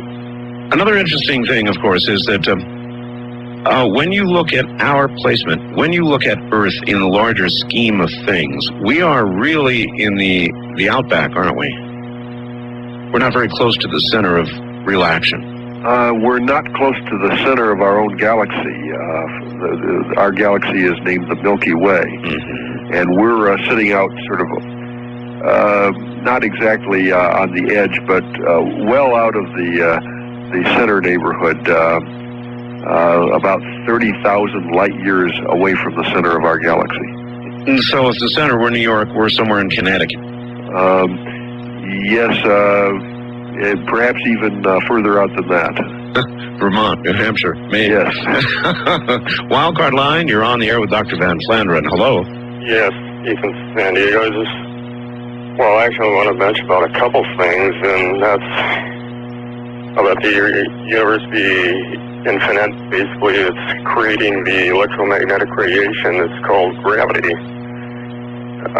It's created by every other object except for the object or objects that you're speaking of with a gravitational force, and also that the redshift would be created basically by its own electromagnetic radiation, slowing it down further away from, its point of origin as the observer would be more redshifted or slowed down further it goes. Plus also is about the asteroid belt. Basically, if you think of it as being a larger object collided with another object and create a nuclear fusion instantaneously, would create that gaseous planets like Jupiter, Saturn, Uranus, Neptune, Pluto. Well, Neptune. And the outside and the inside planets basically would absorb the gas when it detonated, and it'd be pulled into the sun and create the asteroid belt Neptune traveling at a different orbit as the rest of the other planets too. Was wondering about those. What do you thought about that? Well, those are all interesting ideas. You seem to have a talent for theorizing, and what you need to do with any ideas that you come up with is work out all their logical consequences and then propose ways to test them. And the success or failure of the tests are what that plus how well they fare at interpreting all the existing experiments and data are what determine whether we accept hypotheses on the scientific table or we don't. And Doctor, I believe looking out, way out, as they're now able to do with Hubble, or with the larger telescopes on Earth, they look for pulsars, for example, don't they? Because they are so very bright, and then measure the redshift of the pulsars in order to see how far back they're looking. Is that roughly correct? Perhaps you might be thinking of quasars. Quasars, I'm sorry, I always do that. Quasars, yes. Yes. In the Big Bang Theory, quasars are the active cores of primitive galaxies. That's just a theory. But yes, when you're looking at quasars, then you're looking at the most distant objects that we can see. Okay. How far back we looked? Let's see.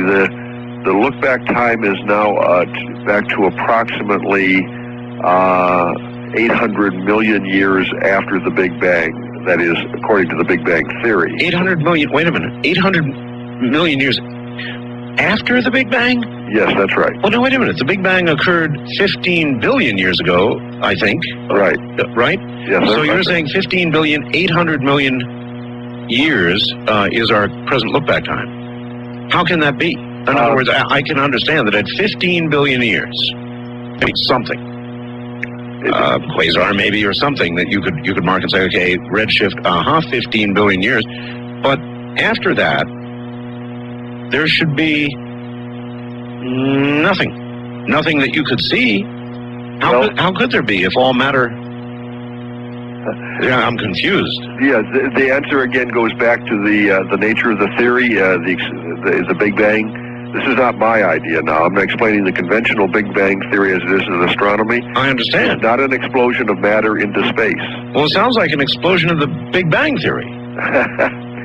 Yes, right. In a real sense, I like that analogy. But they're talking about an explosion of space itself, and therefore, when you had the release this microwave background, that spreads all through space, so everybody sees that constantly in all directions, ever thereafter. And when we're looking back, as far as we can see, the further out we go, the closer we get to being able to say 800 million years after the Big Bang. I'm talking about if the Big Bang was 15 billion years ago, then we can look back 14 billion, 200 million years. Okay. What do you think, once you get out to 15 billion years, what do you think would be beyond that? Well, in the Big Bang Theory, the higher the redshift, the closer you're getting to the Big Bang. Yep. But in other theories, the higher the redshift, the more distant you are looking in the universe. Yes. In a possibly infinite universe. So how far away you're looking depends upon which theory you're using. We can't tell absolute distance. We can only use a theory. Okay, but you would think there would be then infinity as one possibility. And another would be that if you could look back far and be again looking at yourself. In other words, that it's one large circle. Yes, that's right. Well, the Big Bang Theory makes certain specific predictions, and according to the Big Bang, as we look back to these most distant objects, they should be very, very primitive, just newly formed galaxies with young stars in them. Yes. And so far, that's not panning out with the observational evidence. On my website, which can be linked to from yours, a summary of the top 10 problems with the Big Bang Theory, and that's one of them. There are problems with the they look back that things don't look younger necessarily as we first. All right. So, folks, you should go to my website immediately. I really mean this. And scroll on down to the guest names. You will see Dr. Van Flandren's name there. Click on that. You'll go right over to his website, which is fascinating. East of the Rockies, you're on the air with Dr. Van Flandren. Hello? Where are you, please? Hello? Hello. Hello, Professor Phillips from Xavier University in Cincinnati. Yes, sir. Oh, yes. How are you? I thought I'd heard this business about the Great Stone Face or Old Man of the Mountain in New Hampshire. I think it's just a rock formation, but it's at the right angle. That's just a side remark I make that people might be able to test various criteria of whether it's natural. Interestingly, if you once get evolution going any way you can, however you get it going, then of course it can go ahead and do things if you have the time. They're utterly fantastic because it can develop. Now, to some of our graduate students, about 3 decades ago, about cosmic engineering, the idea that you take the matter around a star, instead of having it concentrate in small planets, spread it out so that you use and capture and use the energy coming from that star over a much larger area rather than letting all of it go by missing the small surface of little globes. And he went so far as to suggest that if you had it spread out into a large sphere so you captured most of it, then evidence that there's such work going on would be you'd have a dim heat coming off from the outside of that because the energy was being used along the way instead of allowing most of it to fly on by. Now, if evolution works, and it works anywhere, then you wanted to say, by, say, electromagnetic radiation, by, say, Walsh waves, which are not subject to the Doppler shifting effects, as Professor John Hart pointed out quite some time ago, and you would then want to communicate the choice of 1 in 4, choice of 1 in 4, choice of 1 in 4 business, in place how to make something, how to put it together. You give an operational definition of the molecules by transmitting through Walsh waves, which would be invulnerable to the Doppler shift. Excuse me, Doctor. Tom, can you translate that for us? A little bit too much too fast. Well, all right. The idea of cosmic engineering, that those who cosmic engineer not want to let the power, the energy being released by a star, lose it. So you'd want to spread the matter out, which was eventually available to you, maybe in the form of high area energy absorbers and users, rather than let it go by. Now, the evidence that Professor Peterson thinks to glow, the dim glow of the large sphere of these energy used vibrations, the cosmic engineered ones, rather than just having the matter concentrated so tiny and losing most of it, and so you might be able to see evidence that such is going on. I say, if there is such going on, and evolution is going there, and you want to send the specs, so to speak, of how to do them, you would send it specs by giving operational definitions of how to make things through a choice of 1 in 4, choice of 1 in 4, choice of 1 in 4 triplets, say, rather than sine waves. Yes, Doctor, excuse me, Doctor. Doctor, affected by the Doppler shift. Doctor, excuse me. You've said it again, and I still don't understand it. And I'm sure that's my fault, not... Are you getting this? Well, what you're talking about, it seems to be what's popularly called Dyson spheres, which basically are ways to capture the energy emitted by a star by building a structure all around it and getting all the energy, and that we might be able to detect such things if there were other civilizations by looking for infrared radiation leaking out of such things. In other words, if I've got this straight and boil all that down, he's saying a civilization that would have learned to harness the power of a star. Is that? Yes, that's right. That is right. That then is roughly Dr. Kaku's a description of a civilization that would be a civilization to harness the power of a star. Doctor, have we seen any such evidence? Well, and I think the short answer is no. Nothing that we would credit as being likely to be Dyson spheres. So these things, if they exist, either don't leak much or they're not very abundant in the galaxy around us. Mm-hmm. So no evidence of that at all yet. That's right. Okay, west of the Rockies, you're on the air with Dr. Van Flandern. Hello. Yeah, hello. This is Darren in Carson City. Yes, sir. Listening to you on your oldest affiliate, KOH. You bet. And thank you for the show. But I have a question and an idea I'd like the doctor's ideas on. All right. Is your question a quick one? Yeah, the question's quick. So quick I could throw it at the end, and so is the idea. All right, well, give us the question first, very quick. The question is, I didn't catch in the very beginning of the show, but the parent planet theory to Mars, do we know how big it would have been? All right, and on that note, we will break here at the half-hour point. Caller, hold on. It is a good question. If Mars was the moon of a much larger planet, how big was that planet? How much gravity would there have been, and what type of beings would have evolved? I'm Art Bell. This is Coast to Coast AM.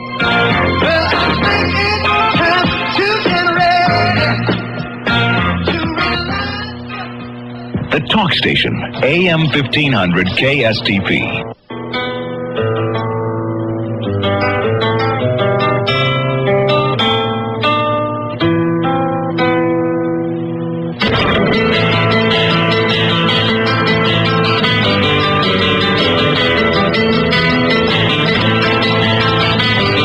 Kingdom of Nye. This is Coast to Coast AM with Art Bell.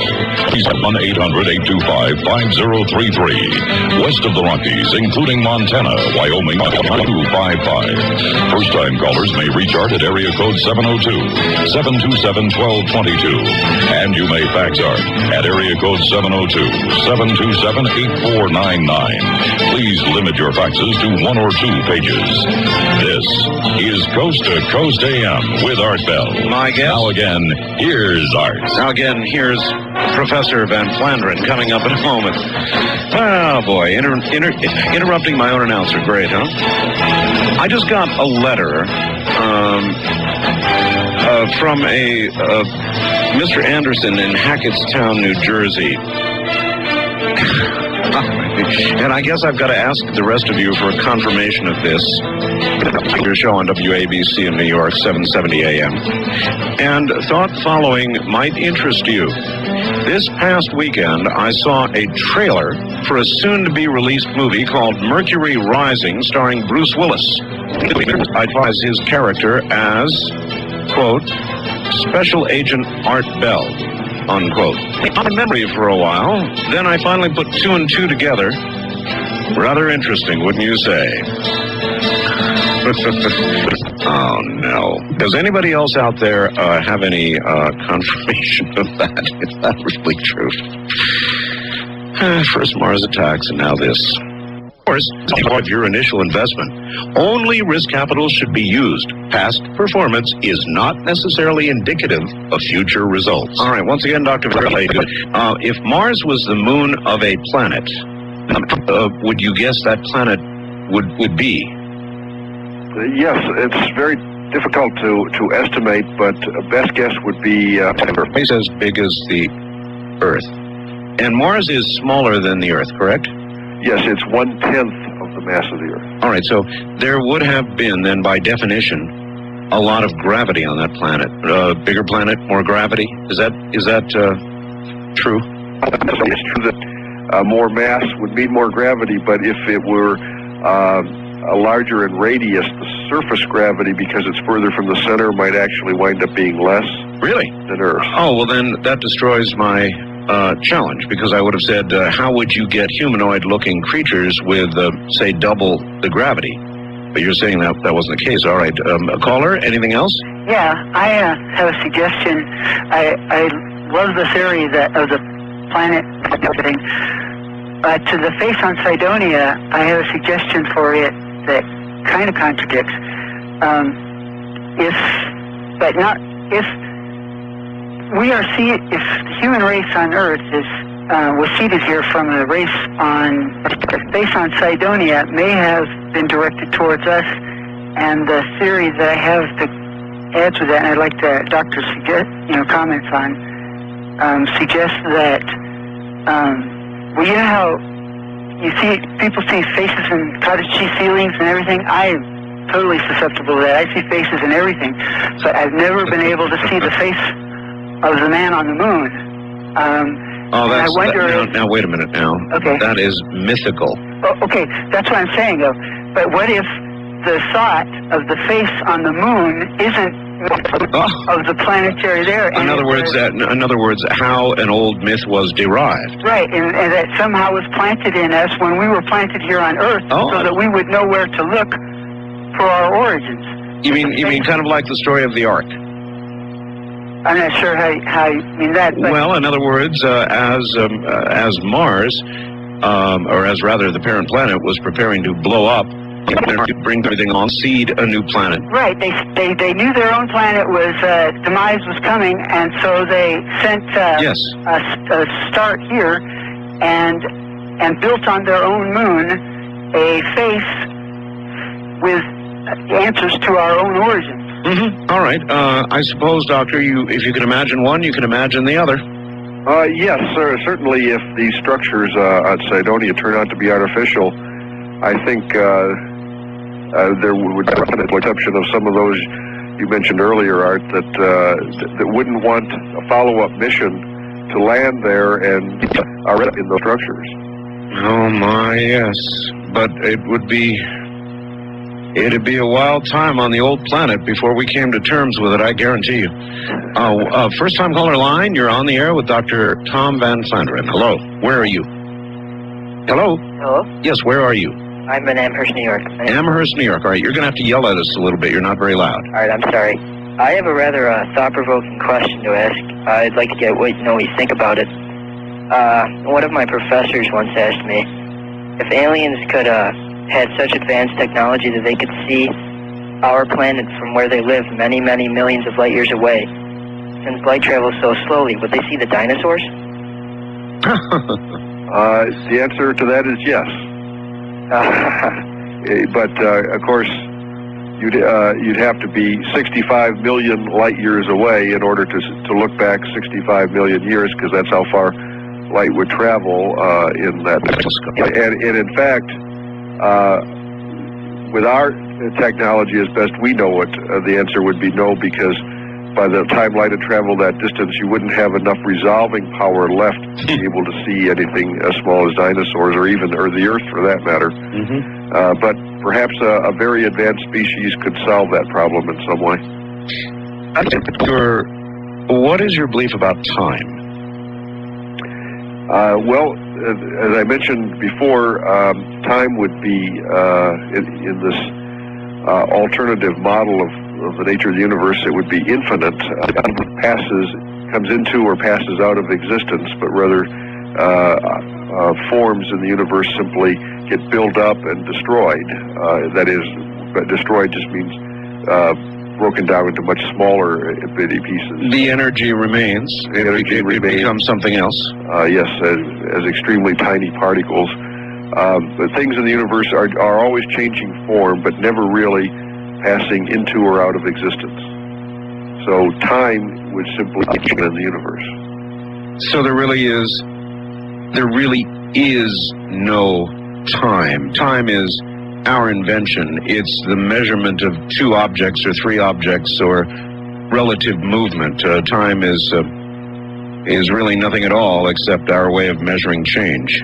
Yes, that's a good way to put it.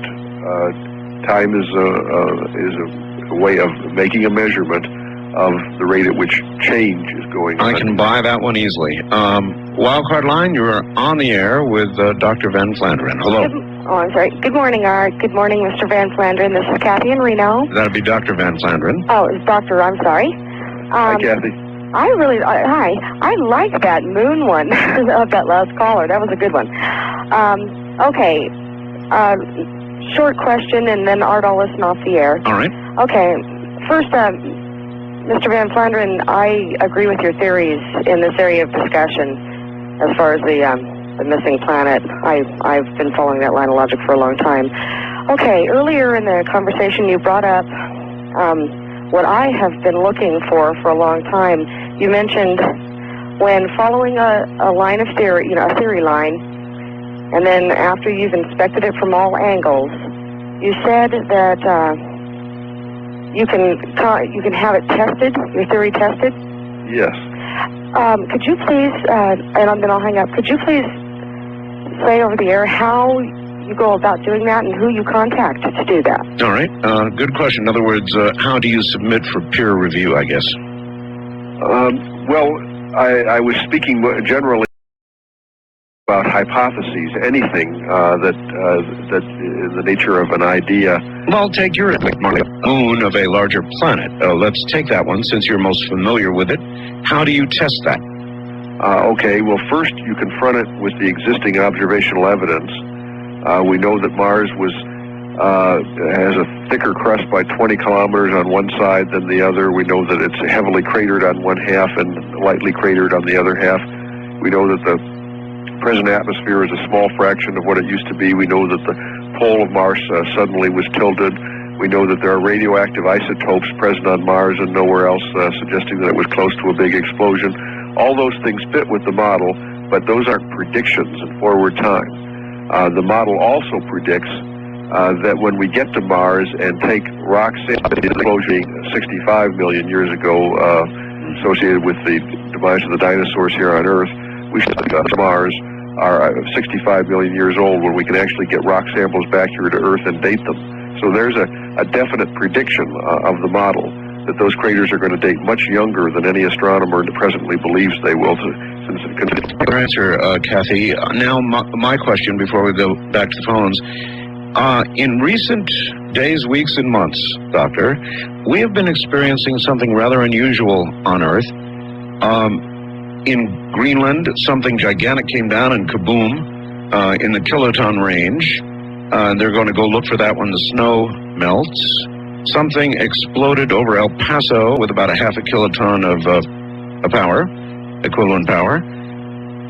In Denver, in the San Francisco Bay Area, in Georgia, I could go on and on and on every single day with the reports. Large objects creating fireballs seem to have been entering Earth. Now, we are not in the middle of any planned or known meteor shower that I'm aware of, and it just seems like a lot of unusual activity, and nobody seems to be able to explain it. Can you? Well, I am aware already of a set of circumstances that might offer some insight. Of course, if any phenomenon is going on constantly in a truly random phenomenon, you're going to get accidental clusterings here and there. But what's the phenomenon? Well, it turns out that we know that there are so many of these. We talked before about the large asteroids that are a threat to Earth, right? A kilometer in diameter or more. There may be millions of much smaller objects, the size of what happened at Tunguska in Siberia in 1903. That's not very comforting. Millions of them? There may be millions of such objects in Earth-crossing orbit. When we get down to smaller objects yet, the kinds that produced airbursts, it's estimated that once in the upper atmosphere there is an impact that explodes with the energy of the Hiroshima atomic bomb. Once a day, just statistically, from the amount of debris we're running into. Of course, most of the time, as in the upper atmosphere, nothing ever gets to the surface and we don't notice. Right. This modern day, a lot more people aware of goings-on above us, I think that we're tending to notice these events a lot more than was possible any time in the past. That may well be so. Now, one other question. This coming November, I'm hearing mainstream press reports that the Leonid meteor shower is going to be perhaps the 1 in 100, like everybody say, that it's going to be tremendous, that it may knock out communication satellites, that we're really in for quite a show in November. Could that be? Yes, it is a possibility, but not a likelihood.